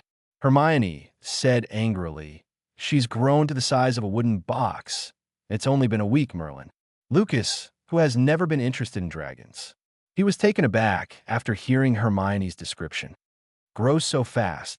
The second reaction is to think of the phrase, every dragon is full of treasures. If Professor Snape knew about this, the poor baby dragon would probably be dismembered. What? What does it have to do with Professor Snape? Nothing. Night fell imperceptibly. When the appointed time came, Lucas and Dellake left the lounge together. Not long after the two left, another thin figure left from the lounge. Lucas didn't pull out the little mouse behind him. On the contrary, can everyone be arrested tonight? And can they go to the Forbidden Forest as they wish? We all need the help of this little mouse. Lucas looked beside him and shook his head helplessly. Since dinner, Della has been absent-minded. When he first came to school, Della was not so reluctant to his parents. The two first came to the Ron Correo Tower. Hermione has been waiting here for a long time. You guys are so late. We're Mr. Potter and Mr. Weasley. The two of them are responsible for bringing Nobita to the top of the tower. Let's go first. Because Hagrid's size is too conspicuous, is not suitable for such a covert operation. So he could only stay in his hut and grieve alone. The scenery tonight is very beautiful, with a bright moon in the sky and stars surrounding it. Lucas stood shoulder to shoulder with Hermione, looking up at the stars. It's so beautiful. If I draw this astronomical picture, Professor Sinistra will be willing to give me a 0. Beautiful lady, please don't talk about spoiling the fun under such a beautiful scenery. Lucas looked helplessly at Miss Know-It-All beside him. Is she allergic to romance? Hermione smiled mischievously. She herself felt incredible. With such a beautiful scenery, the first thing she thought of was astronomy homework. Hermione took the blonde boy's hand and said, Sorry, sir, I won't do it next time. Delicious food released by the two unconsciously. Let Della, behind him, eat his fill. He looked towards the entrance to the top of the tower several times, complaining why Harry had come so late. This box is really heavy. Ron complained from the entrance. Immediately afterwards, figures of Harry and Ron suddenly appeared on the top of the tower. Compared to Della Branch rushing directly to the wooden box, Lucas looked at the invisibility cloak falling from the ground. Harry, can I see your invisibility cloak? Certainly. Harry picked up the invisibility cloak and placed it in Lucas' hand. The first reaction to the invisibility cloak is that it is light, very light in weight. Lucas strokes the fabric carefully. Definitely something that is not currently on the market, or something that he has never seen in his cognition. Worthy of being one of the Deathly Hallows. It is detected that the host is holding an invisibility cloak, and a series of achievements will be opened.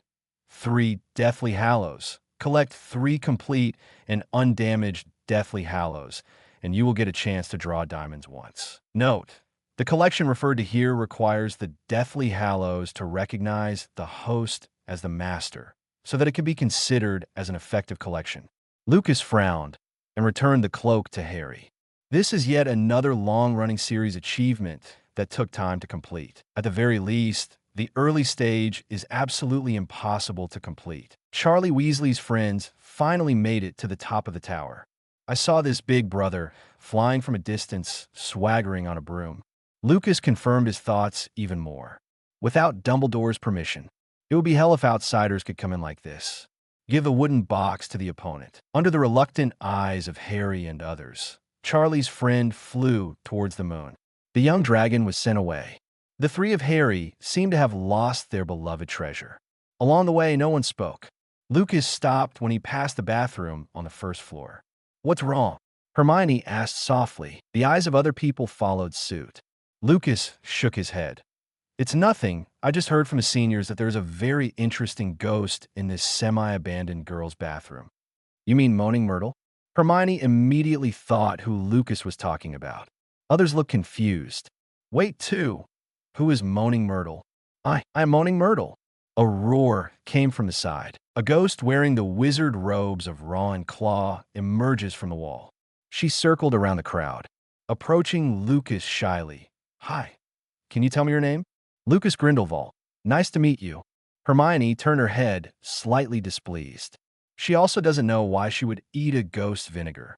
"Oh, Grindelwald, Grindelwald." Myrtle said Lucas' last name as she spun around. Sudden, her expression froze. She looked at Lucas in horror and shouted, "Grindelwald?" See Lucas nod. Myrtle immediately went back to her bathroom.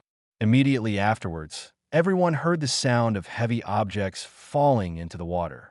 Others don't understand what's going on. Lucas knew it in his heart. Myrtle died in a bathroom in 1946. Grindelwald lost the duel to Dumbledore in 1945. That is to say, Myrtle has seen or heard about the Grindelwald ravaging Europe. What's wrong with her? It's okay. Maybe I suddenly remembered something else. Lucas looked back at Harry after answering Hermione's question. "Have you heard any strange noises lately?" "Strange sound?"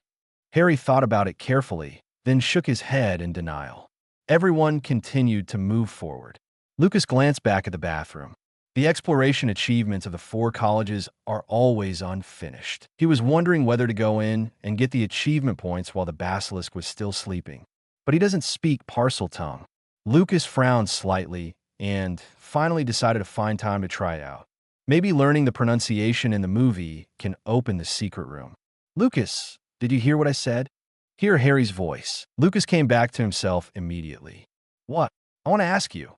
Do you know who Nicole Flamel is?" Lucas turned to look at Delacour. "Didn't you see the Christmas present I gave you?" Della shook his head embarrassingly. "In fact, I was watching Guide to Raising Dragons during the holidays, although expected." But Lucas couldn't help but glared at him. "It's recorded in the Compendium of Famous Wizards of Modern Times that I sent to Della Branch. Nicole Flamel, the alchemist in the 14th century, the creator of the Philosopher's Stone, has lived to be more than 600 years old. Oh, Merlin's beard, over 600 years old." Ron was marveling at the other's age, and Harry noticed the Philosopher's Stone mentioned by Lucas. Sorcerer's Stone. Snape must want to get the Sorcerer's Stone. Harry ignored everyone's doubts. "Talk to yourself about the cause and effect. During the Christmas holiday, I used the invisibility cloak to travel at night. At that time, I met Snape, who was threatening Professor Quirrell. Later, Professor Quirrell hid in the empty classroom and cried. We already know that, Harry." Ron reminded. "Later, I went to the corridor on the 4th floor. Guess where I saw what?" Everyone shook their heads. "I have a trapdoor under the feet of a huge king dog with 3 heads. I couldn't figure out what the 3-headed dog was guarding until Lucas mentioned the Philosopher's Stone. Before school started, when Hagrid and I went to Gringotts, Hagrid took something and said it was a task assigned by Dumbledore. That thing must be the Sorcerer's Stone. Even I saw Snape's bitten leg. He must have been trying to get in the trapdoor and got bitten by the 3-headed dog. Perhaps even the mysterious man who broke into Gringotts was dressed up by Snape. The purpose of everything is the Philosopher's Stone that can make people live forever. Clap, clap. Lucas couldn't help applauding Harry. Good guy. This analysis is exactly the same as Dumbledore's design. Dumbledore was probably too happy to sleep at this moment. His savior displayed extraordinary talents in front of everyone. Wait until Quirrell is defeated. The character of the savior is completely tied to Harry. But Just poor Professor Snape. But if you want to come, the other party won't mind. Who let the person who wronged him have a pair of beautiful green eyes? Merlin. It's unbelievable, Wong Qianho. 5 people, 5 little wizards wandering around the castle without sleeping at night. As soon as everyone reached the fork in the road, they heard Professor McGonagall's voice from ahead. Professor McGonagall looked very angry. Only Lucas noticed that the other party seemed to be waiting for them here. When I received the report letter, I couldn't believe it. I didn't expect it to be true. You are violating against school rules. I am so disappointed in you, Mr. Potter, Mr. Weasley, 20 points from Gryffindor, 20 points from each of you. 11 others did not escape the fate of being deducted points. Professor McGonagall looked at Lucas and said, Mr. Grindelwald, I always thought you were a steady and good student, but you were messing around with them. I'll deduct 40 points from Slytherin House, 20 points from you and Mr. Malfoy. Professor McGonagall turned to Hermione one last time. The brave Miss Granger of yours has been hiding behind Lucas. She was like a good student who made a mistake for the first time and was caught. She was too shy to face it. Miss Granger, I need to remind you that you're a lady, and it is very dangerous to leave Lawan Kelluo at night. So 20 points will be deducted. Come on, man. Professor McGonagall killed his neighbors. A few words, a total of 100 points for a college. This made everyone except Lucas bow their heads in shame. Professor McGonagall's stern gaze swept over the 5 of them. In addition, you will patrol the Forbidden Forest under the leadership of the gamekeeper Hagrid. This is a punishment for your violation of school rules. Lucas' eyes lit up. The opportunity he's been waiting for has finally come. 064. A trip to the Forbidden Forest. Dangerous, begging for the First Order. The Forbidden Forest, also known as the Dark Forest. On the edge of Hogwarts, the Forbidden Forest is under the jurisdiction of Hogwarts School of Witchcraft and Wizardry. But with the development of Muggle technology, the living environment of magical creatures is constantly being compressed. More and more magical creatures have migrated here. To this day, Hogwarts has been unable to manage most of the Forbidden Forest. Lucas and others stood beside the Forbidden Forest, listening to Hermione recite the contents of the book. Looking at the nervousness of several people, Hagrid said with a smile, Don't be nervous. Actually, the Forbidden Forest is not that scary. The magical animals inside are very friendly. That's just for you. Lucas thought silently in his heart. Think of the countless 8-eyed spiders in the Forbidden Forest. It's just that he feels a little headache. Okay, now, let's group first. Hagrid walked up to them with an oil lamp in his hand. Seeing Lucas and Hermione close together, he said understandingly, Lucas is with Hermione, Mr. Lucas. You must protect Miss Hermione. After saying that, Hagrid winked at Lucas. Ron is with me. Harry is with Della. Do you have any ideas? Ron nodded as he looked at the dark Forbidden Forest. Looking at his appearance, he seemed very scared. Dullake looked at the Neapolitan Mastiff aside. Our group needs Yaya. Hagrid shrugged in agreement. But I need to remind you that Yaya is a coward. As soon as these words came out, you got everyone's attention. The big, docile dog tilted his head. I don't understand why everyone is looking at me. Everyone is ready to go. Lead into the Forbidden Forest by Hagrid. A few weeks ago, a unicorn was killed in the Forbidden Forest. Our mission is to patrol to see if other unicorns are injured. If you are in danger, remember to use your wands to send a signal to the sky, and I will rush to you as soon as possible. The road to the Forbidden Forest is not easy. While explaining the task, Hagrid held up the oil to illuminate the crowd. Wait until you come to a fork in the road. Hagrid pointed to the 3 roads and said, Let's choose one road for each group and just patrol around. Don't go too deep, understand? Why? Ron asked, puzzled.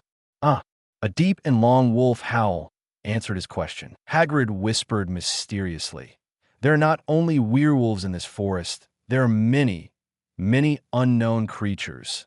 So you must listen to me. Seeing several little wizards nodded in fright. Hagrid's mood, which had been depressed because of the dragon's departure, was much better. Lucas wasn't about to waste time. Taking Hermione's hand, he chose a random path and walked in. Just enter the cul-de-sac. It became extremely dark all around. Feel the strength coming from the palm. Lucas drew out his wand and pointed forward. The stars are twinkling. Countless white light spots flew out from the tip of the wand. These dots of light float in midair, illuminating the surroundings brightly. Merlin, it's so beautiful. What is this magic spell? The improved version of fluorescent flashes. I will teach you when I go back. Lucas, you are a genius. Hermione looked at the dots of light around her, and her nervousness gradually eased. The two continued to walk forward under the starlight ring. Soon, they came to an open field. Moonlight shone in through the trees. Looking at Hermione standing under the moon, Lucas took out the guardian heart. What a beautiful sapphire necklace. Like it? Hermione nodded. Lucas came behind her and put the protective heart on her. This is too precious. Don't take it off if you like it. This is a gift for you. Hermione looked at Lucas seriously. Biting his lower lip lightly, he made a very important decision. Close your eyes. Lucas raised his eyebrows and closed his eyes under the other's shy gaze. The soft lips came up suddenly. Before Lucas could react, Hermione quickly backed away. Let's go, or Hagrid's task will not be completed. The little witch lowered her head and walked forward quickly, Daff. It's like Lucas behind him is some kind of scourge. Congratulations to the host for completing the new achievement. Kiss of Love. Reward, 500 achievement points. Ron followed Hagrid cautiously. The two came to a bush. Hagrid stopped abruptly. Oh, that sucks. Come see what we found. He knelt down and ran his fingers across a puddle of silvery liquid. Hi, Hagrid, what is this? Unicorn blood. It seems that another unicorn has been injured. We need to find it quickly. Ron looked at the metal-like blood on the ground, and his voice became a little angry. What hurt the unicorn then? I don't know. Maybe it's other creatures. Maybe it's people, but the blood of unicorns can bring people back to life. But if you drink its blood, you will also be cursed, and you will be in the pain of the curse for the rest of your life. A few words from Hagrid. It made Ron's heart even more frightened. He tremblingly followed Hagrid into the depths of the forbidden forest. Just when Hagrid and the others were struggling to find the unicorn, Lucas and Hermione were staring blankly at the creature in front of them. This is a gold pony. Lucas recognized it at a glance. It was a unicorn cub. The unicorn is a magical creature that is pure gold in its infancy and has no horns on its head. At about 2 years of age, the skin turns silver. They don't start growing horns until they are 4 years old. It's not until they reach adulthood at the age of 7 that their skin turns snow white and the signature horn on their foreheads is fully grown. Lucas tells Hermione what he knows, then quietly backed away. In Legendary, unicorns like to be close to women with pure hearts. Really, not long after he stepped back, the little unicorn came to Hermione with graceful steps. Merlin, can I touch you? The little unicorn nodded slightly. Hermione dared to reach out and touch him. Hey, Lucas, I found a unicorn. It's so cute. The little witch is full of joy. Even Lucas, who is a little far away, can clearly feel it. But soon Hermione became sad. Hermione, what's the matter with you? It's okay. I just feel its emotions. The little unicorn is very sad. The little witch looked at her boyfriend helplessly. Lucas stepped forward and stroked the little unicorn's forehead. Perceived that he was not malicious. The little unicorn didn't dodge. A feeling of sadness welled up in my heart. Lucas probably understood what was going on in his heart. Something happened to its mother. Suddenly, a strange voice came from the shadows of the forest. A centaur stepped out of the darkness. Hello, little wizard. My name is Ronan. Lucas and Hermione saluted each other. Hermione looked at the unicorn cub and said, Mr. Ronan, you said something happened to its mother? Was it hunted? That's right. Ronan nodded. He looked into the sky and murmured, Mars is bright tonight. Little wizard, you should go back. The forbidden forest is very dangerous. Just as he was talking, a centaur appeared from the darkness. Bane, have you found that guy? The new centaur is much stronger than Ronan. The other party shook his head. Apparently, they were also looking for the guy who hunted the unicorns.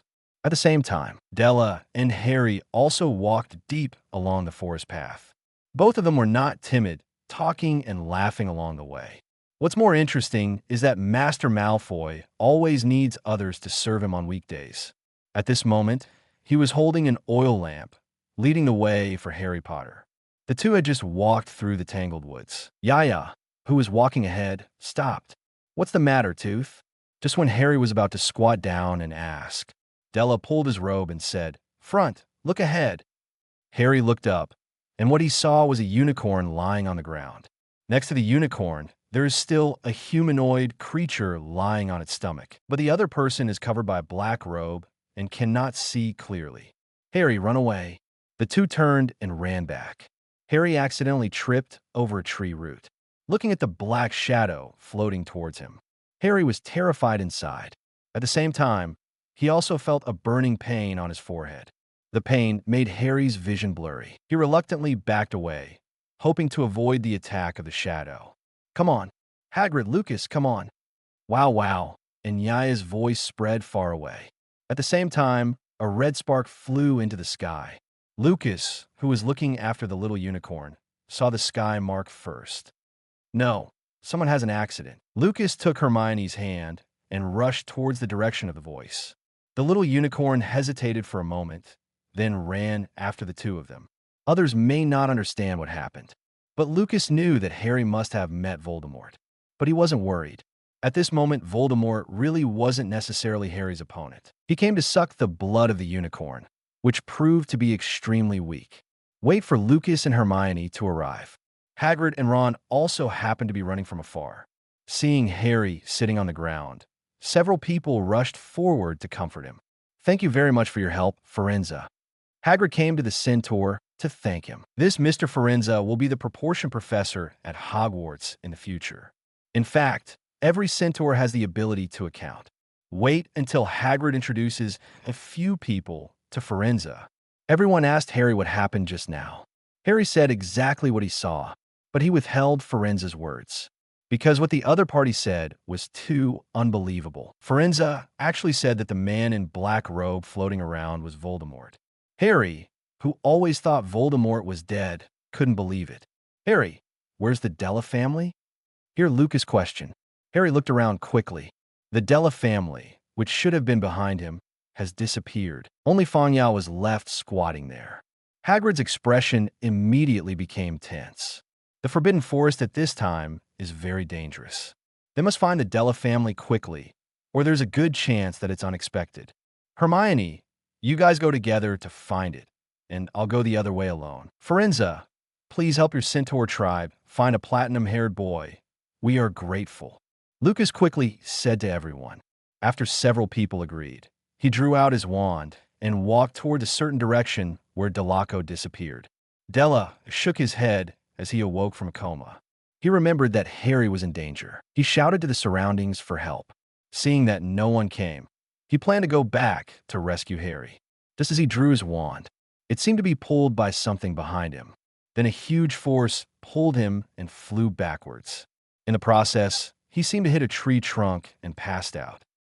Della held the back of his head and sucked in a breath of cool air. He looked around. "Find yourself in a cave." Just as he got up and was about to find his way to leave, suddenly, I heard rustling sounds from all around. Immediately afterwards, countless tire-sized spiders appeared in front of Delaco. Without waiting for him to scream, a deep voice came from the depths of the cave. Oh, welcome, little wizard." The voice just fell. A huge eight-eyed spider crawled out from the depths. Della swallowed nervously. Responding quickly, he drew out his wand and pointed it at the other party. 065. Acromantula Aragog. The Della family lives and dies in a flash. Begging for the First Order. "Little wizard, don't be nervous. Where are you from?" Acromantula asked Della in a gentle tone. "I am a student of Slytherin House." "Oh, Slytherin." Della Branch didn't notice. When he said he was from Slytherin House, a cold light flashed through the eyes of the giant Acromantula. The Acromantula is called Aragog. The name was also given by Hagrid for it.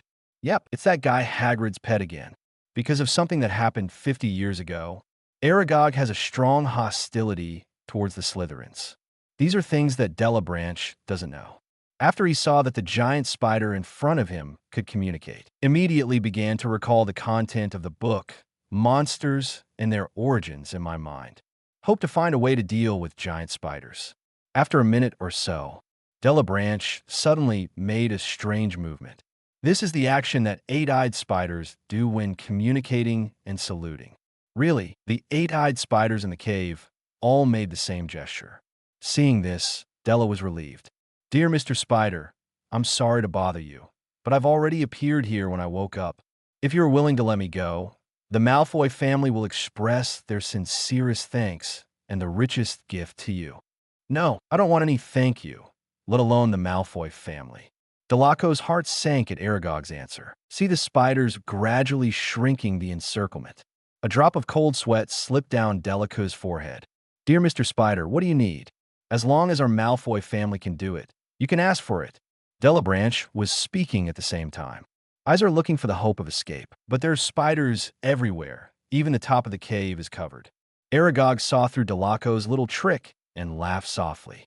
"Little wizard, I have lived in this forest for 50 years. I promised Hagrid that my children and I would not take the initiative to go out of the forest to hunt. However, I never said that I would let off the prey that intruded into my territory. My children have been hungry for a long time. Little wizard." Looking at the spider swarm approaching him, Delabranche immediately pointed his wand at the ground. Fire! The raging flames immediately surrounded him, and the surrounding spiders retreated one after another. Delaco gets a brief respite. "Dear Mr. Spider, the Hagrid you're talking about is Rubeus Hagrid, that half-blood titan?" "That's right." "Oh, Merlin, that's great. I'm friend with Hagrid. He's nearby. If you don't believe me, I can find him." Delabranche seems to see hope. Little did he know that what greeted him was complete despair. "Little wizard, you shouldn't mention Hagrid's name. Although I order my children not to hurt him, you don't naively think that I will obey his order and let you go." "Oh, I've said enough. My children are hungry, and since you said Hagrid was nearby, I can't waste my time." Aragog let out a hum when he finished speaking. This is the unique language of spiders. The little spiders around became irritable, facing the little spiders rushing towards him one after another. Della waved her wand again and again. "Torn apart. Bones to pieces. Stupid. Belong out of the hole. Fire. Look at the spiders that can't be killed." Della suddenly felt remorse in his heart. If you learn more spells on weekdays, it will not become helpless in times of crisis. Whether it's a splitting spell or a crushing spell, it's fine against a single spider. But he faced too many spiders. Too many to count. The surrounding flames gradually became smaller. It won't be long before the flame goes out. Delabranche knows. When the flame is extinguished, it is the time of his own death. "Call!" A breeze blew through the cave. The last flame was completely extinguished. Delabranche put down the wand in his hand, as if intending to give up resistance. The end of life. He thought of his good friends Lucas, Pansy Parkinson, Boo Rice Sabini. I also thought of the professors at school. Finally, I thought of my parents at home. What are the parents doing at this moment? If you know the news of your death, your parents should be very sad, right? In the end, he thought of Harry. He didn't know if Harry was out of danger or not. Delabranche looked around, and countless spiders swarmed. It turns out that this is the feeling of dying. Delaco found himself hallucinating in front of his eyes. He actually saw an elegant black panther among a group of spiders.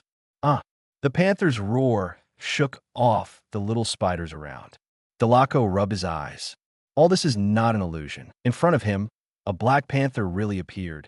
Hogwarts Castle. Professor McGonagall walked into the principal's office with a nervous expression on his face. "Professor Dumbledore, something serious happened." Dumbledore, who was reading a book, looked at him puzzled. Only then did I find out. Behind Professor McGonagall were Professors Flitwick, Sprout, and Snape. The presence of the deans of the four colleges made Dumbledore even more curious. "Calm down, Minerva. What the hell happened?"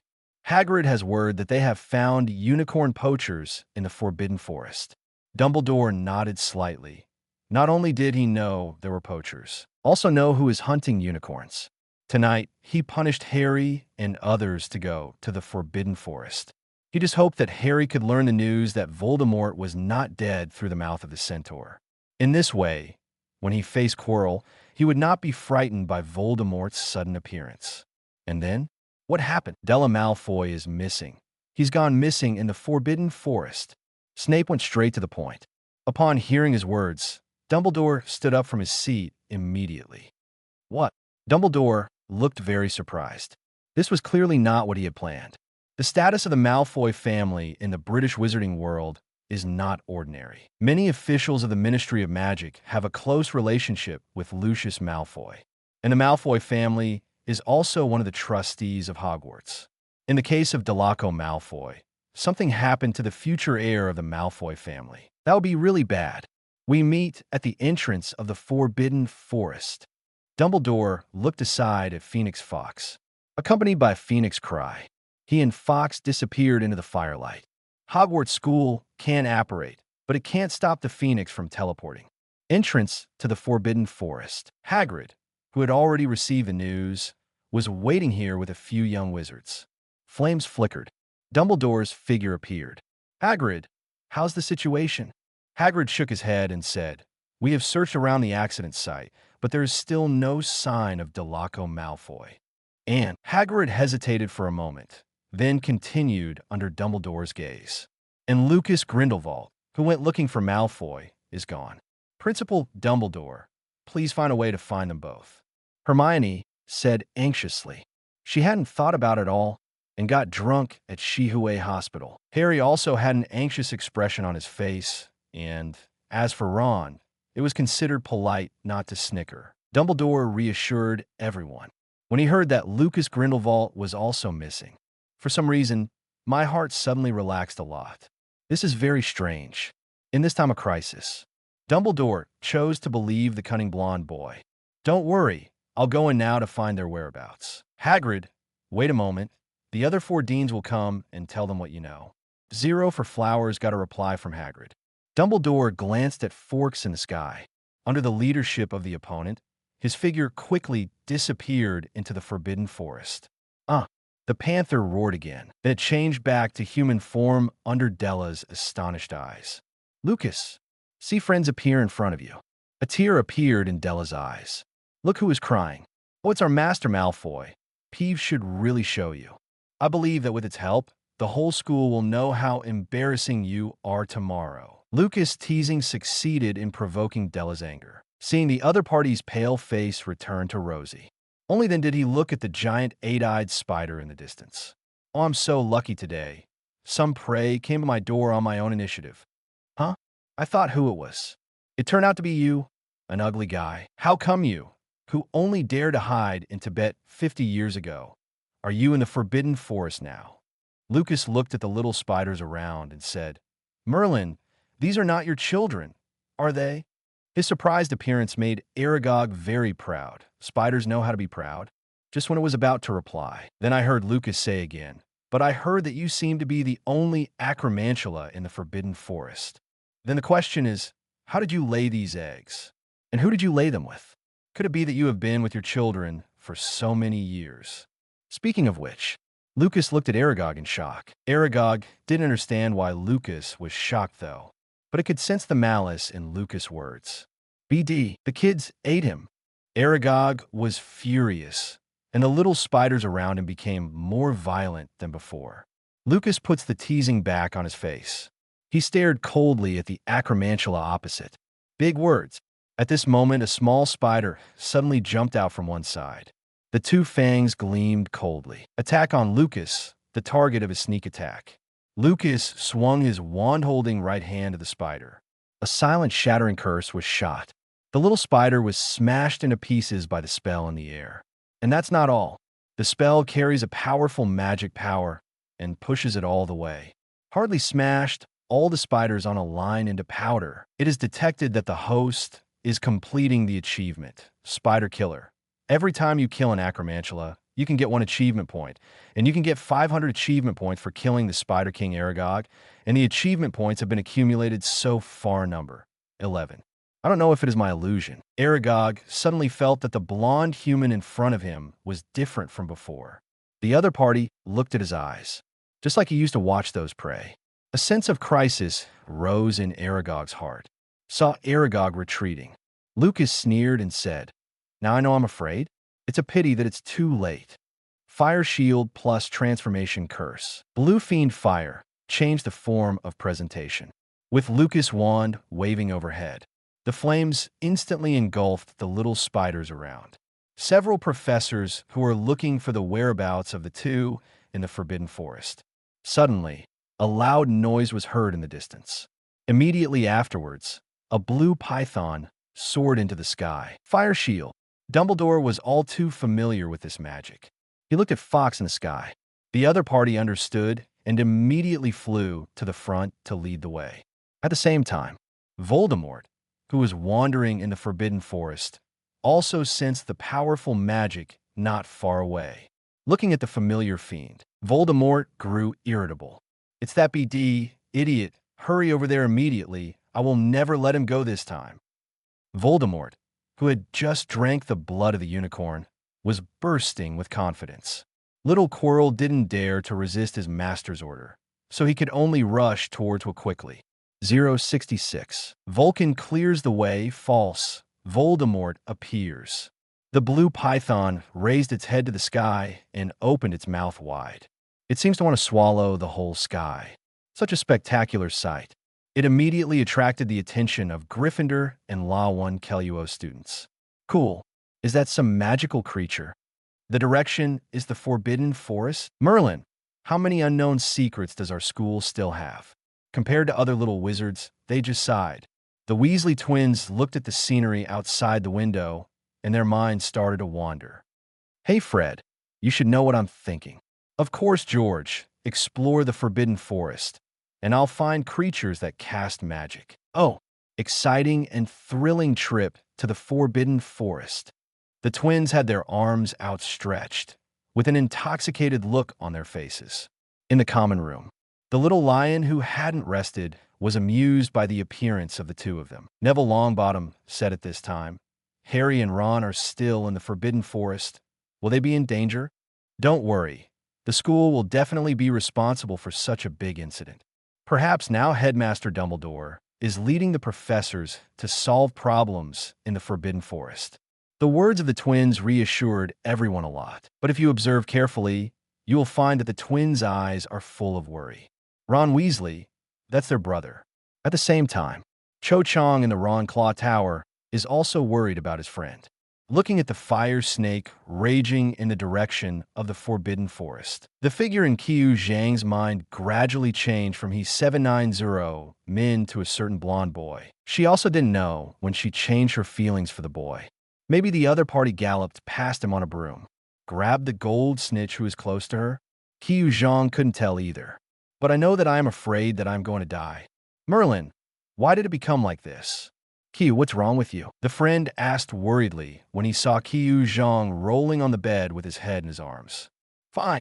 Since you have nothing to do, come here quickly. We are discussing whether this vision is related to the school motto, 'Don't disturb the sleeping dragon.'" Qiu Zhang looked at the giant python above the Forbidden Forest again and said, "But isn't that a snake?" Entrance to the Forbidden Forest. Hermione and the others saw the snake head waving in the sky from a distance. The few of them are closer than the students of the castle.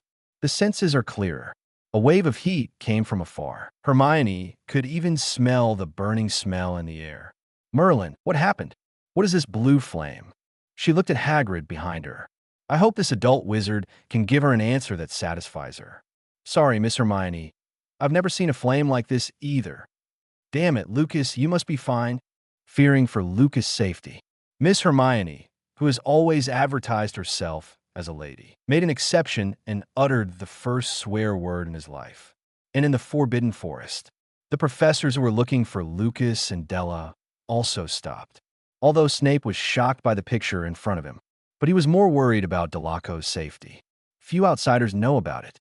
He has an excellent relationship with the Malfoys. When Snape first entered Hogwarts as a student, Lucius Malfoy happened to be the senior in the 6th grade. As a half-blood wizard, Snape was often bullied by Slytherin students in that era. Every time it was Lucius who helped him out.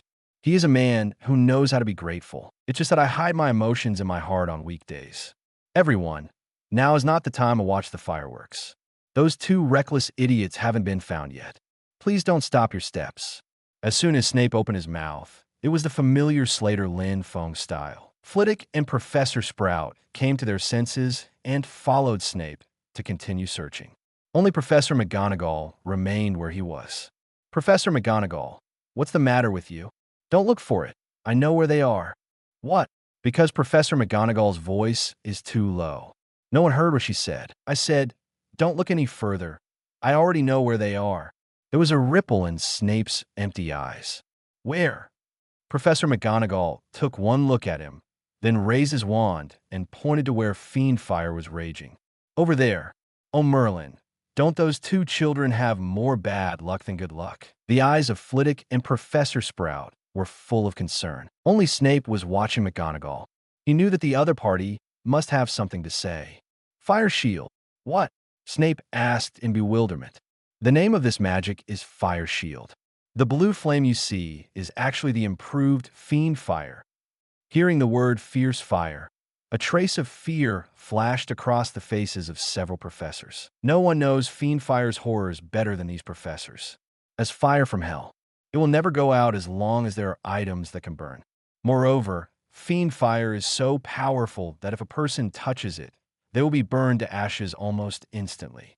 Therefore, fiend fire has always been one of the extremely dangerous black arts. How could fiend fire appear in the Forbidden Forest? Merlin, the children in the castle may be in danger. We must stop it. Compared to the anxiety of the other two professors, Snape was much calmer. He looked at the terrified McGonagall and asked, Professor, do you know the origin of this magic? At this moment, Professor McGonagall seemed to recall the elegant and flamboyant man decades ago. Here's Snape's question. She sighed. The fire shield was improved by Gellert Grindelwald based on the Fierce Fire Curse and the Iron Armor Curse, plus some protective spells. Her words stunned the others. Gellert Grindelwald, leader of the Saints, the most powerful dark wizard decades ago. Even a junior like Snape, who was born late, had heard of the other party's legendary. Professor Flitwick looked at the flames soaring into the sky in the distance. Stretch out your hand to feel the hot temperature in the air. So at this moment, the one casting the fire shield in the distance is that kid, Lucas Grindelwald. Professor McGonagall nodded. Leave everything to Headmaster Dumbledore. We guard the surrounding area. If something happens to Fiend Fire, we will cast a spell together to end him. This is the only way to stop Fiend Fire. Snape and the others nodded solemnly. Then, under the leadership of McGonagall, several people moved quickly. The cave of the Acromantula. At this moment, Blue's flames are everywhere in the cave. Lucas and Del Lake stood in the central area of absolute safety and looked at the little spiders that were constantly turning into ashes. Congratulations to the host for destroying the giant eight-eyed spider one. Reward, 1 achievement point. Congratulations to the host for destroying the giant Acromantula one. And get a reward, achievement points. The system's notification tone kept ringing in my ears. The troubled Lucas made the system turn off the prompt, watching the ever-backward attempt to escape Aragali.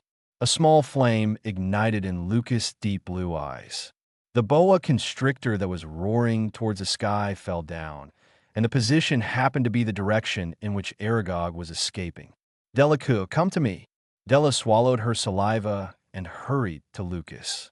That's cool. What's this trick called? Can you teach me? Fire Shield. It's no problem to teach you. But first of all, your magic power must reach the level of the 5th grade. Otherwise, it's easy to lose control. When Lucas practiced the Fire Shield, he was escorted by powerful wizards such as Vita and Abernathy. He will never use it without someone watching him. Lucas made such a request to Delabranche. Zero, the main reason is that I am worried that this brat will use it indiscriminately after learning it. And if it gets out of control, the consequences will be disastrous. It's a deal. When my magic power reaches the standard, you must teach me. After speaking, Della looked around. I saw countless spiders coming from all directions. How many spiders like this are there in the Forbidden Forest? Why do I feel like I can't kill them all? I don't know, but there must be tens of thousands. The number of eggs laid by spiders is not fixed, and some spiders can even lay more than 1,000 eggs at a time. The Acromantula is even more of a magical creature. I'm afraid only Merlin knows how many children this guy has given birth to. Watching more and more spiders coming up, Lucas raised his wand again. He waved his wand in a circle above his head. The giant python, formed by fiend fire, immediately coiled into a ball. At this time, Lucas thought of the picture of Dumbledore using Vulcan to clear the way. I thought about giving a try, so he waved his wand, pointed to the exit of the cave, and said, "Vulcan makes the way." Flames swarmed. A passage suddenly appeared in front of Lucas and Della. The passage is lined with towering walls of flames. Any spider that tried to attack the two would be reduced to ashes by fiend fire. Before leaving, Lucas also glanced back into the depths of the cave. I saw a big hole there. Obviously, Aragog had just escaped from a hole. What a crafty fellow. After saying that, Lucas took Della and walked away. At the same time, the eight-eyed spiders that were attacking around also fled into the distance. The massacre is over. Not that Lucas didn't want to continue. It was the raging fiend fire that made the surrounding temperature too high. If this continues, the Della family will be roasted alive into jerky. Leaving fiend fire range, Lucas swung his wand to extinguish the flames. The Acromantula's lair has become flat. Where fiend fire raged, not a single weed was left. Congratulations to the host for killing 13,682 giant acromants, earning a total of 13,682 achievement points, winning the title of Golden Spider Killer. Golden Spider Killer. Wearing this title increases damage by 30%, defense by 50%, and poison resistance by 20% when facing all types of spiders. Just one big fire gave Lucas more than 10,000 achievement points. It's just a pity that Aragog was let go. But that's fine too. For point 9, looking at the prefix of this title, there should be platinum and diamond grades after that. Keep Aragog. Let it continue to have babies. Come back to life. Della took off his wizard robe and sat on the ground without a trace. Thank you for saving me, Lucas. Lucas chuckled and sat down beside the other party, just when the two relaxed their vigilance and enjoyed the coolness brought by the breeze. A green light suddenly hit Delica's body. See Della's skin gradually pale. Lucas immediately looked to the dark corner behind him. A figure wearing a black robe walked out slowly. It was Professor Quirrell possessed by Voldemort. The light in Lucas' eyes disappeared. He turned his head to look at Della, beside him. The other party was about to sit down and rest at this time. Come alive. Thank you for saving me, Lucas. Stand up. Lucas pulled Delaco up from the ground. At the same time, with a wave of the wand, the scarf around his neck turned into a copper shield. The unique green light of the killing curse flew from a distance. The impact made a crisp ding on the shield. Clap, clap. There was a burst of applause behind him. Lucas took advantage of Della's inattention and hit him unconsciously. Do it all. He turned to look at the man in black behind him. I thought it would be a long time before you came out. Professor Quirrell. 067. Voldemort's invitation. Collusion? Begging for the First Order. Perimeter of the Forbidden Forest. The professors saw fiend fire disappear. Understand that Lucas et al. Are out of danger. We'll hurry there. Snape walked quickly. It can be seen that he is very worried about Della's safety. Seeing this, the other three professors could only speed up their pace to keep up with the figure in front of them. This is a pain for Professor Flitwick, who has goblin blood. Entrance to the Forbidden Forest. Hermione was looking up at Hagrid. Please, Hagrid, take me in. I'm worried if I don't see Lucas. But Dumbledore has ordered you not to be involved. Hagrid was in a dilemma. If only Hermione begged. He could still ruthlessly refuse. It could be seen that Harry was also staring at him beggingly. Hagrid became momentarily hesitant. Seeing that he had shaken a bit, Hermione continued. Headmaster Dumbledore was worried that we would be burned by the flames. But now the flames are out, aren't they? Hagrid, Della is missing because of me, please. Hagrid looked back and forth at the two young wizards in front of him. At last he sighed and said, When you go in, you must follow me. The two of Hermione nodded quickly. Seeing this, Hagrid picked up the oil lamp and walked towards the entrance. Wait, I suddenly feel sick to my stomach. Why don't Yaya and I wait here for you to come back? They didn't force Ron to follow. Agree to his request. Hagrid led Hermione into the Forbidden Forest again. and their direction is also the position where the giant fiery python raged just now. As for the nearest, Dumbledore 30. At this moment, it was almost at the eight-eyed spider's lair. He was most worried about Lucas meeting Voldemort. As Voldemort's teacher, even as a guide, Dumbledore knew how powerful the other's rhetoric was. "How do you know I'm around?" Quirrell asked suspiciously.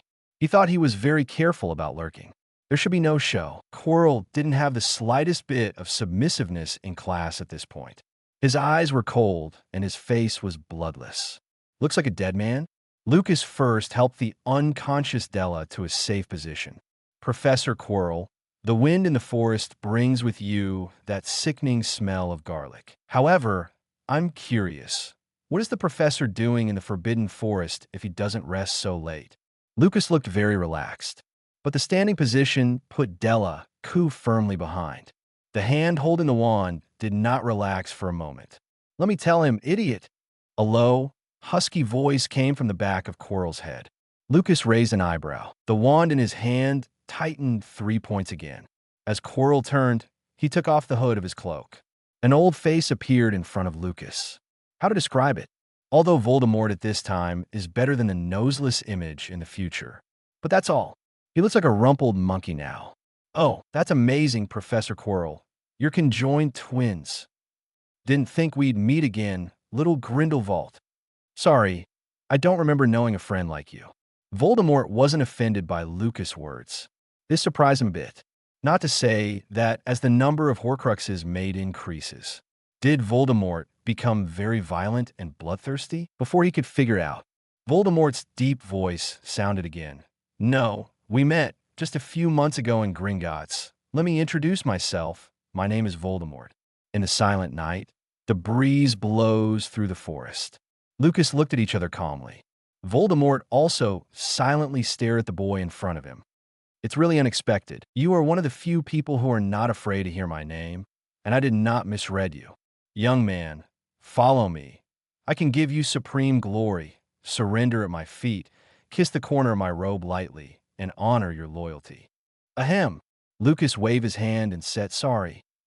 He took a few deep breaths, suppressing the smile in his heart. "Mr. Voldemort, I don't know how you gained the loyalty of the Death Eaters, but I think no normal person would be willing to kneel down and kiss your dirty robe. As for following you, oh Merlin, could you please find a decent body first? Your state is really unconvincing. Follow you? Like your physical body that was beaten by someone. Or do you want to hang on to a rodent like you did? Another reminder, Mr. Riddle, my fiend fire made such a big commotion just now. The professors should be on their way at this moment, and Dumbledore might be among them. Are you sure you want to stay? BD, you are not allowed to mention that last name." Voldemort waved his wand angrily. Red's Cruciatus Curse flew towards Lucas. "Disarm you." Lucas countered quickly. He was quickly wiped out after colliding with Voldemort's spell. The imagined scene like Harry Potter didn't happen. Really, Lucas knew he wasn't a good welder. Thunderbolt, explosion. Avada has a big mouth. Shenfeng wooing. Cruciate. Bones to pieces. The soul is out of body. The spells of the two were thrown out one after another. The 3 unforgivable curses were used very skillfully in Voldemort's hands. Lucas didn't budge either. Every spell used carries a mortal threat. The curse exchange between the two lasted for about a minute. Just then, Lucas staggered suddenly. "Disarm you." Voldemort seized the opportunity and successfully knocked Lucas' wand into the air. He floated in front of Lucas. The wand in his hand pressed against the opponent's chin. "I'll give you another chance. Surrender to me. I allow you to kiss the corner of my robe lightly." Suddenly, a few chuckles sounded. A strong wind blows from the depths. The wizard robes of the two of them were blown loudly. A bad premonition suddenly appeared in Voldemort's heart. Just as he was about to step back, the blond boy in front of him suddenly raised his head. In the deep blue pupils, there are currently 2 clusters of dark purple lights dancing. Plunder. Ancient elf magic is activated. There is a mysterious attraction in the palm of Lucas' left hand. Quirrell's magic power was sucked out of the body, and it continuously gathered in Lucas' palm. The magic of purple gives people a mysterious beauty, which is fascinating. But Voldemort was very panicked at the moment. He was desperately trying to break free from Lucas' grip, but the opponent took the first step to control the wand. Only then did Voldemort understand. The boy in front of him deliberately let him knock his wand away just now. It was a bold move. What if it was not the disarming curse that was uttered at that time, but the killing curse? The result would be quite different. Even Voldemort was terrified at this moment by the horrific scheming of the young man in front of him. Are you so sure I'll use the disarming charm? Of course, because my surname is Grindelwald. You must not let go of the opportunity to make me surrender, because I am alive, so I can bring you greater benefits. At this time, looting magic is drawing to a close. Voldemort broke free from his restraints and fled backwards. Lucas looked at the magic power of purple in his palm and slowly absorbed it. A faint light flashed in his blue eyes. Lucas could clearly feel that his magic power had become much stronger. Please forgive him for being rude before. Fairy magic is really easy to use. It is indeed the magic that only fairies can use. He reached out and recalled his wand. Lucas looked at Voldemort, who was wary of him. Just as he was about to start the second round of duel with the opponent, several people's calls came from the forest in the distance. Lucas, Delaco, where are you? Merlin, you must be careful. Lucas. It was the voices of Hagrid, Hermione, and Harry. Lucas shrugged his shoulders to Voldemort. It seems that the professor should be here soon. Mr. Voldemort, are you sure you don't want to leave yet? BD, I remember you. Dare to reject the great Dark Lord. When I return, I will definitely not let you go. Lucas nodded perfunctorily. Yes, that's right, Lord Dark Lord is awesome. Welcome to come again next time. The voice just fell. He raised his wand. Disarm you. Voldemort manipulated Quirrell's body and raised his wand to block it. But he didn't know that this spell was not as simple as a disarming spell. Voldemort looked in amazement at the wand that was gradually cracking and finally falling apart. He couldn't figure it out. Why would the disarming curse cause such a result? But he has no time to stay and study carefully. Voldemort threw down the broken wand in his hand, turned into a cloud of black smoke, and flew into the depths of the Forbidden Forest. Until the other party walked for a long time. Lucas just relaxes. If it weren't for plundering part of Quirrell's magic, he probably couldn't hold it anymore. The monstrous fiery fire before had cost him a lot of magic power. It is already not easy to fight Voldemort. Congratulations to the host for obtaining a new achievement. Repelling the darkness. Reward, 200 achievement points. Ding! Congratulations to the host for triggering the ultimate achievement. Lucas immediately turned on the system, ready to see what the ultimate achievement is. 068. The ultimate achievement? Dumbledore appears, begging for the First Order. Ultimate achievement. Unique Demon King. Ask the host to collect and destroy all Horcruxes and defeat Voldemort head-on to win the title of Dark Lord. Once you complete it, you'll get a chance to draw a legendary lottery. Note, this achievement requires the host to complete Unify England and avoid the deaths of Harry Potter, Albus Dumbledore, and Severus Snape during the execution. It turns out that the higher reward than the diamond draw is legendary, although Lucas has not won a diamond draw so far. But with Slytherin's house points at the moment, as long as Dumbledore doesn't play tricks, taking the house shouldn't be a problem. As long as he gets the Academy Cup, Lucas can taste what the diamond lottery is like. System, what can I get from this legend lottery? Response to the host. The items obtained from the legendary lottery can make the host transcend this world or increase the dimension of this world, which is a super standard reward. Lucas took a deep breath. It seems that this achievement must be completed perfectly. Read carefully the requirements for the achievement. The achievement of unifying England is mainly achieved by ruling the Ministry of Magic of England and obtaining the approval of more than half of the wizards in England. Lucas has arranged for manpower to enter the British Ministry of Magic, but if you want to put your own people in all the important positions, it may not be possible to complete it in a few years. The good news is that he still has plenty of time. As for the approval of more than half of the wizards in England, this is actually very simple. Just stand on the opposite side of Voldemort and lead the people to resist with a strong posture after Voldemort returns. Therefore, Voldemort must be resurrected according to the original plan. Even Lucas has to help the other party resurrect. The really hard part was destroying Voldemort's Horcrux. And among the crowd of Horcruxes, the first thing that bothers Lucas the most is the Resurrection Stone Ring. The curse was so powerful that not even Dumbledore could resist it. Not even Snape, the potion's master, could do anything about it. But the achievement requires Dumbledore to be alive. This is a bit troublesome. Certainly, Lucas didn't intend to let the other party die. He was about to take Dumbledore back to Nurmengard. As for Harry Potter, this accidental Horcrux, like Dumbledore, it is necessary to destroy the Horcrux in his body. His life also needs to be preserved. The only thing Lucas can think of at the moment is the method in the original book. Make Harry the master of the Elder Wand, then give the Elder Wand to Voldemort. The Elder Wand does not kill its master, but it would kill the Horcrux fragments in Harry's body. But Lucas still has the achievement of collecting the Deathly Hallows to complete. The achievement is very clear. He must get the Deathly Hallows to recognize the master before it is considered complete. Lucas frowned. It's over. My head is so itchy. It seems like my brain is about to grow out. Forget it. Start with the easy ones. Look for opportunities to go to the room of requirement. Get Ron Clow's crown first. He didn't expect it either. I'm only in my first year. Just triggered so many long-running series achievements. It seems I need to make a plan when I go back.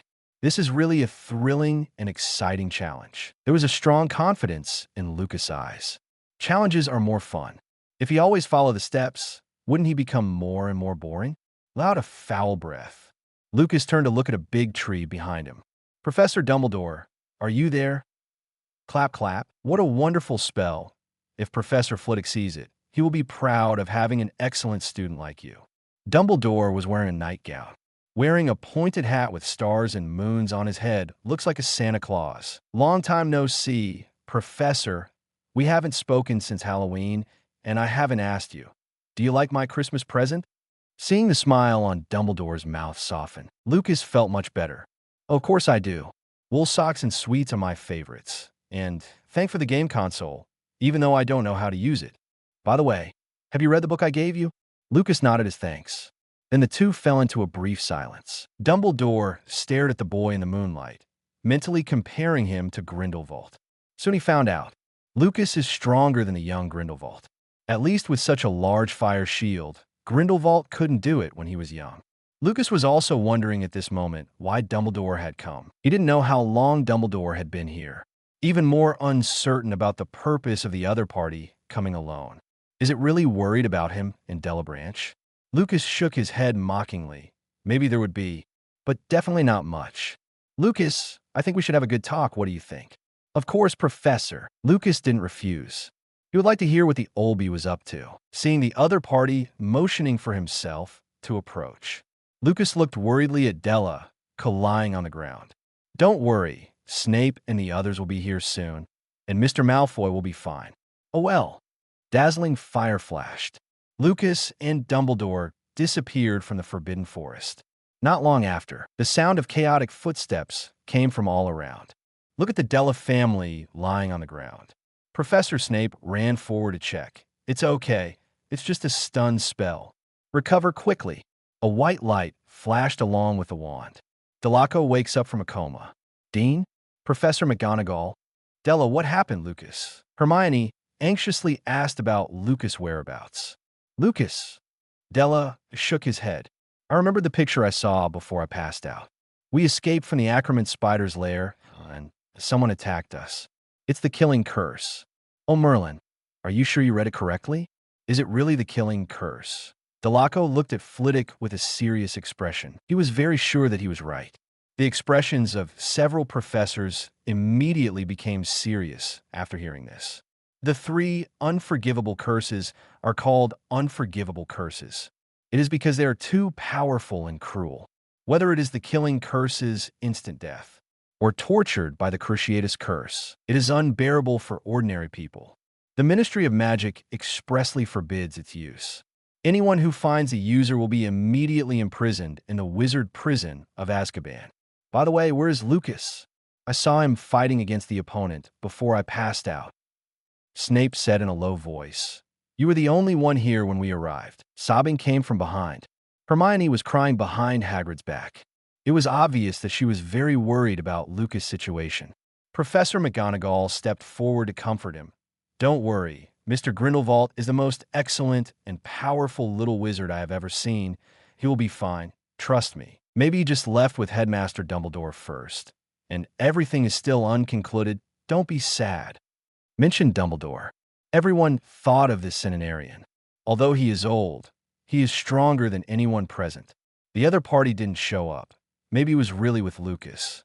Worrying Lucas. At the moment, he is sipping hot black tea on the sofa in the principal's office. He and Dumbledore have been back for a while. Neither of them spoke first. Each person has a cup of black tea, as if they intend to dispel the chill from their bodies first.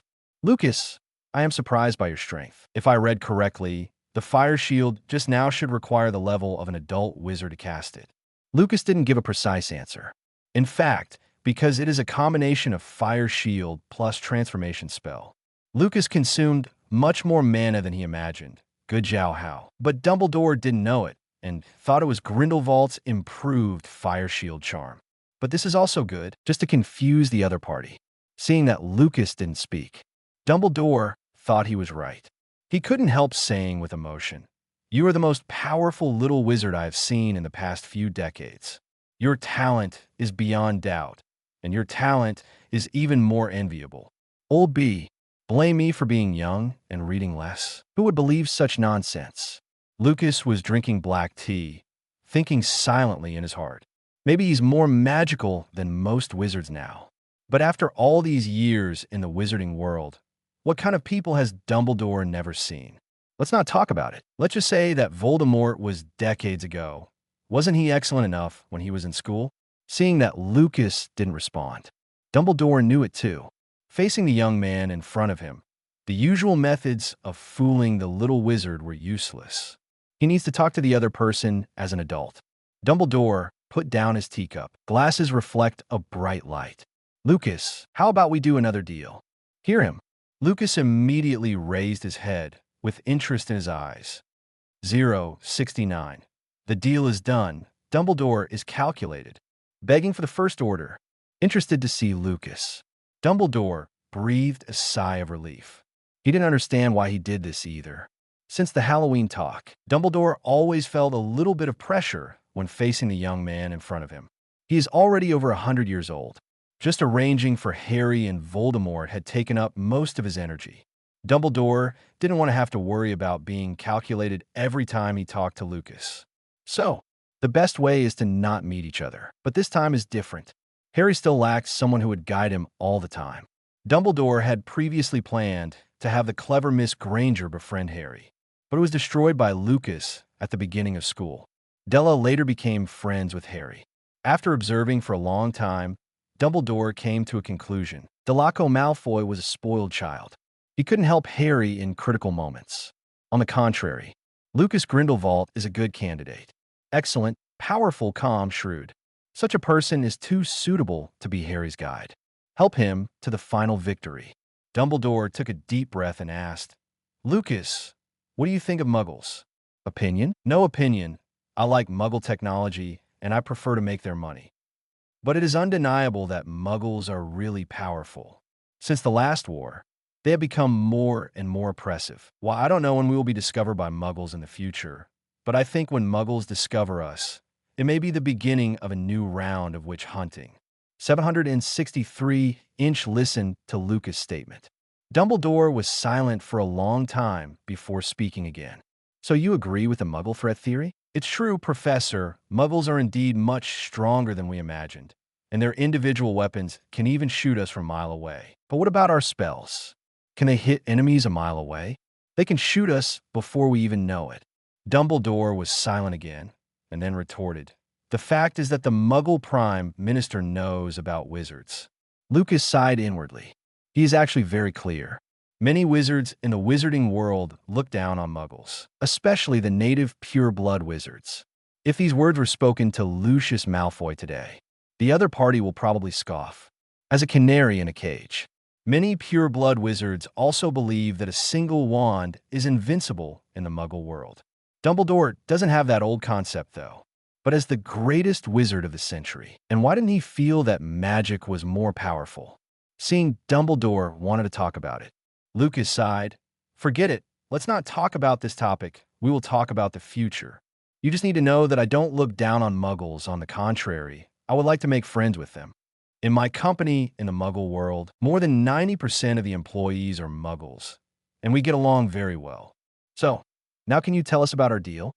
Dumbledore nodded and took out a new box of candies to place on the round table. Lucas, I'm old. I don't have enough energy to do many things. Did you see him today? Voldemort, Lucas asked. Dumbledore nodded. You are more courageous than many wizards. Many people in the wizarding world dare not call Voldemort by his name directly, and only dare to use you-know-who instead. Since you have met Voldemort, you also know that he is not dead, or that he has not reached death in the true sense. See Lucas nod. Dumbledore repeats. Professor Sybil Trelawney made a prophecy 11 years ago. The man with the power to conquer the Dark Lord approached. He was born in a family that had defeated the Dark Lord 3 times. At the end of the 7th month, the Dark Lord marked him as his rival. Harry, Lucas asked, pretending to be surprised. Dumbledore nodded affirmatively. Lucas, I can feel my mojo fading, and I'm afraid there will be surprises in the future. I can't always be by Harry's side. Harry also needs someone to guide him on the right path, so you chose me, didn't you? Dumbledore nodded, waiting for Lucas' reply. Sorry, allow me to refuse. Lucas, please hear me out, Mr. Headmaster. Lucas interrupted. You should know who I am. Harry and I are always together, which will cause a lot of unnecessary trouble and suspicion. I really hate trouble. Secondly, no one knows when Voldemort will return, considering his current state. With all due respect, any elite Auror could take it down, and there's no way I'd protect Harry for the rest of my life. Hearing this, Dumbledore hastily interjected, It doesn't need a lifetime, just 7 years in school. As soon as he finished speaking, Lucas shook his head. Impossible. 7 years is too long. 2 years at most, and these 2 years include this year. Professor Dumbledore needs to help me solve the seized properties in Paris and Berlin and ensure that the shops can reopen. This, Dumbledore frowned. What? Dap, this should be a small problem for you, and with your prestige in the 2 countries, it can be easily done. I didn't mean that. It's just that the protection period is too short. How about 5 years? When Harry enters the 5th grade, he should have the power to protect himself. 2 years, only 2 years. Lucas said with a firm tone. To do business, of course, it is the most cost-effective to sign a short-term contract. As long as the service is good, if you want to sign next time, it will be another price. Mr. Lucas, the profiteer, Grindelwald's little plan was clinking. Dumbledore was silent for a long time, looking at Lucas sincerely. My energy is getting worse day by day. Since I'm an old friend of your father, how about 3 years? Oh, who? Playing the emotional card? Professor, as far as I know, the reason why my father didn't step out of the Tower of Nurmengard was because he lost to an old friend and kept the agreement between them. Lucas finished speaking. Dumbledore froze. Although I know it's not good to say that in person. But Lucas couldn't help it. He couldn't vomit. Olby has been enjoying Hogwarts every day these years, but his father locked himself in a hut on the high tower of Nurmengard. Just think about it and get angry. Sorry for the swearing. Lucas took a deep breath and was about to ask the other party if he wanted to continue the transaction. Just listen to Dumbledore's lost tone. In order to fight against Voldemort, I set up a non-governmental organization called the Order of the Phoenix. If you agree to help Harry, I will give it to you. People in the organization will also help you to assist Harry, so that you don't have to work too hard. How? Lucas didn't reply right away. Alarm bells were ringing in my mind. I can't. The Olby has no good intentions. He's digging a hole. Not to mention that the Order of the Phoenix was built on Dumbledore. Even if it was handed over to Lucas, those in the Order of the Phoenix would not obey his orders. Secondly, just relying on the 3 melons and 2 dates of the Order of the Phoenix, he wants to exchange the help of his entire saints. Dumbledore's little calculation was loud enough. Sorry, Professor, I don't want to be the leader of some non-governmental organization. You should hire someone else. However, if you promise me 2 conditions, 3 years is not impossible. Originally, Dumbledore was a little disappointed. Unexpectedly, the peak will turn around in the end. What? Looked at Dumbledore curiously. Lucas said with a smile, during the holiday, the reopening of my stores in other 2 countries will be held in the French trial court. I need you to accompany me to attend. Dumbledore frowned slightly. In a few seconds, he readily agreed. Anyway, he had made a move to protect Lucas last time. The first time is raw, and the second time is cooked. This time is not bad. Second point, I am more interested in the Philosopher's Stone. I need to study it for a day. Don't worry, I promise to return it to you intact. Okay, it's a deal. Dumbledore agreed, more readily this time. The deal is done. Lucas had Phoenix Fox send himself back to the Forbidden Forest. Wait until Lucas leaves the office. Dumbledore changed his disappointment just now, just providing a shelter and a stone that was about to be destroyed in exchange for Harry's peace of mind for 3 years. This deal is a good deal. Dumbledore seemed quite pleased with his performance. But he doesn't know. Because of the ultimate achievement, even if he pays nothing, Lucas also needs to keep Harry alive until the finale. Not only Harry, but even Dumbledore himself was under protection. Forbidden Forest.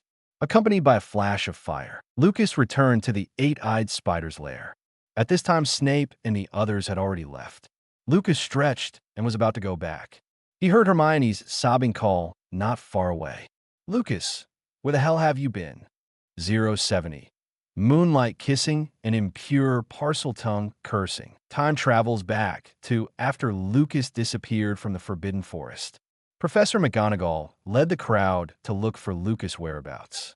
Several people turned the giant 8-eyed spider's nest upside down. Still no trace of Lucas. Hagrid, are you sick? Why are you sweating so much? No, nothing. Hagrid was very worried. He is too familiar with this place. It is the territory of his pet, Aragog. The thought of Lucas fighting Aragog disappeared. He was worried about the recurrence of the events 50 years ago. In fact, until now he had a record with the Ministry of Magic. If it is confirmed that a little wizard had an accident in the Forbidden Forest, the Ministry of Magic would think of him first and put him in Azkaban. Harry looked at the guilty Hagrid, very puzzled. Then thought, it was Hagrid who led them into the Forbidden Forest today. The other party may be afraid of being punished, so he feels relieved. Hagrid, don't worry, Lucas is so good, he'll be fine. Mr. Harry, good-hearted Mr. Potter also comforted Hagrid. I searched for a while. Professor McGonagall suggested going back to the castle first. Maybe Lucas had already gone back with Dumbledore. Hermione was worried, though, but seeing several professors nodded in agreement. She had no choice but to follow back to the Ron Kelluo Tower. Hermione, are you all right? What happened in the Forbidden Forest just now? You're worrying me to death. Hermione had just returned to the La Wenclaw Lounge. Qiu Zhang greeted him with a worried face. Qiu, I'm fine. Hermione doesn't look like she's okay right now. It's just that everyone thought she was just frightened, so they didn't continue to ask. Another hour or so passed. La Wenclaw's young eagles also returned to their rooms to rest. Hermione came out of the lounge fully dressed. Holding a wand in hand, she came to the Forbidden Forest again. Lucas, can you hear me? The howling of wolves in the distance startled the little witch. She had long heard that there were werewolves in the Forbidden Forest, but thinking that Lucas has no news until now, she suppressed her fear in her heart. With firm eyes, he walked deep into the Forbidden Forest. Lucas, where the hell have you been? My beautiful lady, may I help you? A familiar voice behind him made Hermione stop. She turned sharply away. He saw that the person he was worried about was standing under a big tree and looking at him. Do not know why. See the smile on each other's faces. Hermione, who was still worried, was very angry. She didn't say anything, but walked towards each other step by step. Lucas was just about to tell Hermione that he was fine. He was staggered by a huge force. Laughing? I'm almost dying of worry, but you're still laughing? Where did you go? Why didn't you show up until now? Do you know how worried I am, you bloody BD? The little witch's anger took Lucas by surprise. Fists rained down on him. He had no choice but to admit his mistake and apologize first. Look at the tears in each other's eyes. Lucas pulled Hermione into his arms. I'm sorry, I shouldn't just disappear without saying anything. I promise to tell you first no matter what I do in the future. Hermione struggled twice. Then it was quiet. UBD, you really don't make people worry. Hear the little witch whimpering. Lucas breathed a sigh of relief. It seemed that the other party's anger was gone.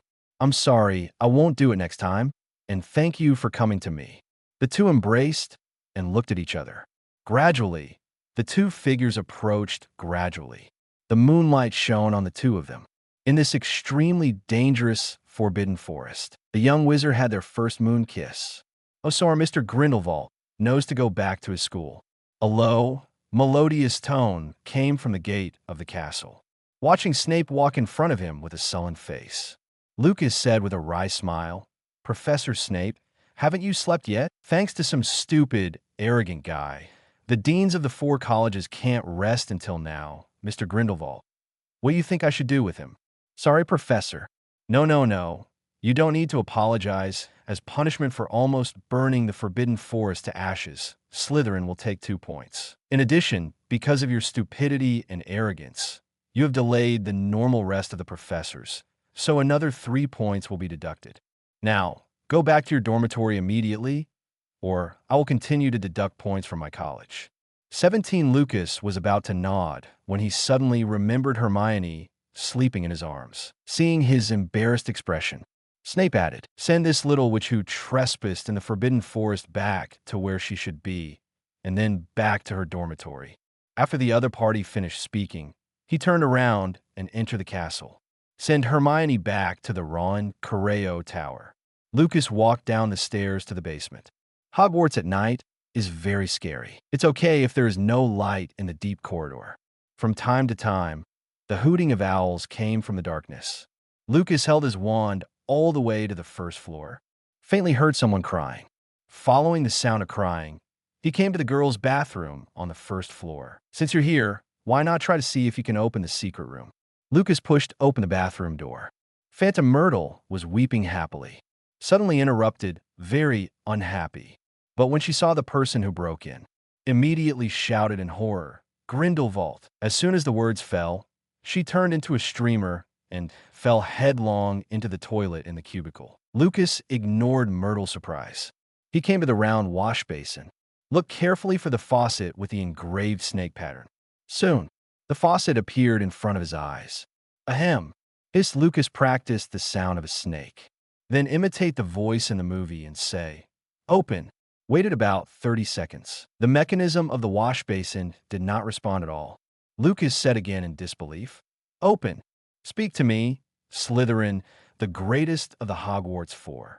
0 for flowers. Salazar, Lord of the Slytherins. Salazar is an ugly monkey. Stupid, pompous Slytherin. If Lucas tried to open the Chamber of Secrets in a serious manner at first, then the latter words are purely scolding. It turns out, Parseltongue doesn't succeed just by imitating it. Even Dumbledore can only understand Parseltongue, but not a Parseltongue. As for Ron, well, he's an exception. Mr. Lucas Grindelwald. Suddenly, a strange voice came from behind. Lucas turned and raised his wand. Seeing Cedric appear at the door, he was relieved.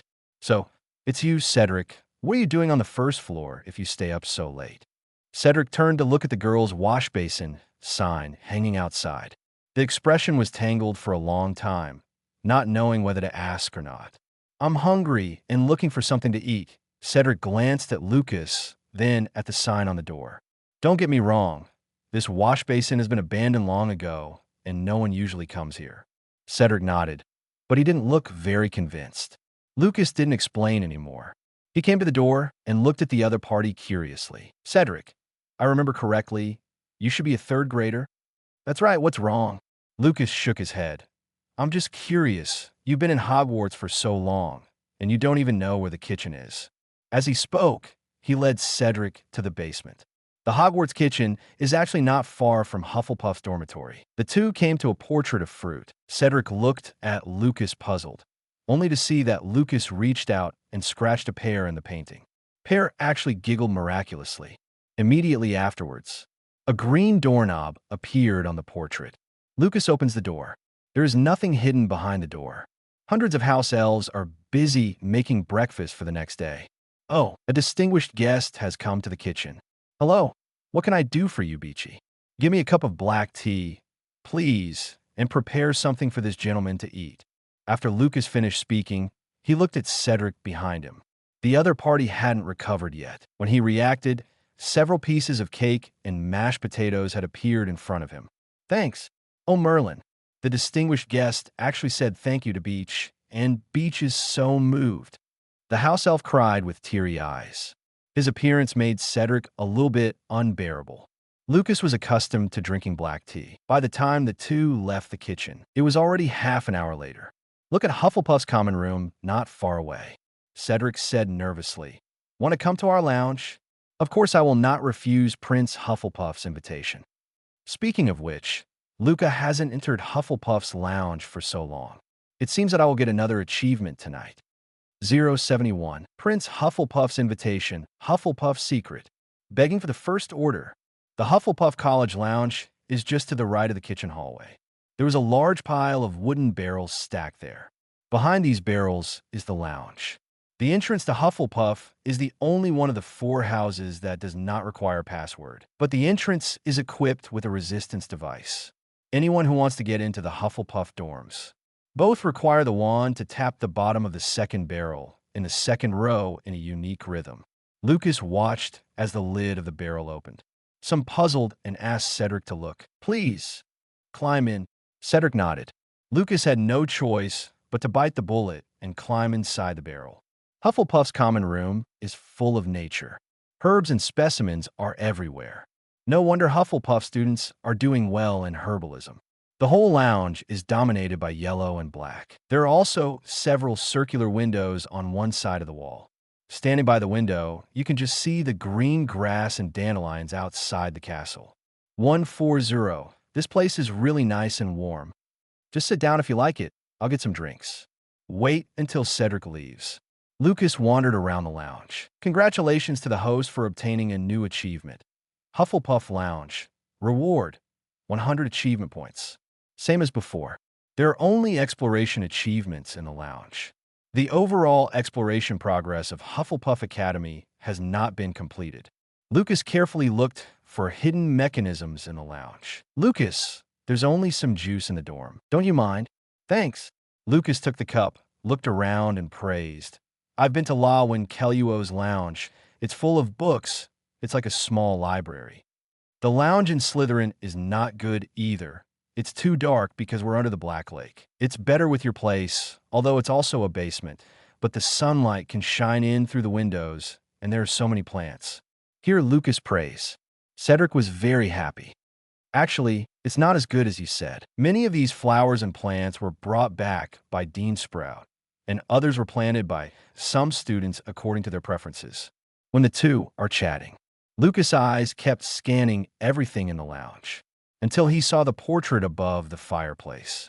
This is Ms. Helga Hufflepuff. That's right, the founder of our academy. Cedric looked at the portrait with pride written all over his face.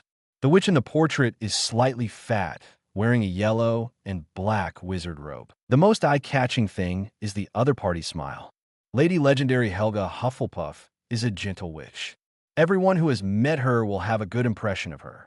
Every time the 3 giants quarreled, Miss Helga Hufflepuff came forward to mediate.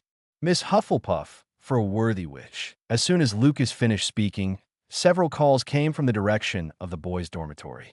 Cedric put the glass down shyly, apologizing and walking towards the boys' dormitory. Lucas is again alone in the waiting room.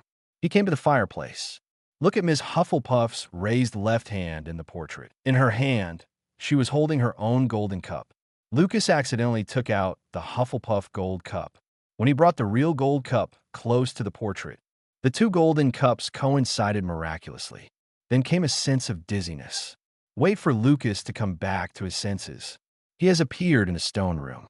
The gold cup is still in his hand, and in front of him was a square stone platform. Luminescence in the light of the wand. Lucas approached the stone platform cautiously. There is only a chiseled dent in the stand. It seems that it should be used to place the gold cup. Put the gold cup into the dent, and the stone platform emits a white light. Helga Hufflepuff's name slowly appeared on the stage. Lucas stared at the stone platform for a long time. Unsure, writes his name on it with his wand. The sense of weightlessness came again. Lucas felt like he had been thrown into the washing machine. I don't know how many turns. He fell on a lawn. Congratulations to the host for obtaining a new achievement. Hufflepuff's Secret Garden. Reward, 500 achievement points. Congratulations to the host for obtaining a new achievement. Exploring Hufflepuff Academy. Reward, 2,000 achievement points. Lucas was not happy about the sudden 2,500 achievement points. In other words, he could not care about checking the system at all at the moment. What appeared in front of him was a vast grassland. Not far from him. No more novels? Take part in the voting. The most requested novels and those with the most likes will be chosen for publication on euroaudiobooks.com. There, I can upload as much as I want without the risk of receiving a strike.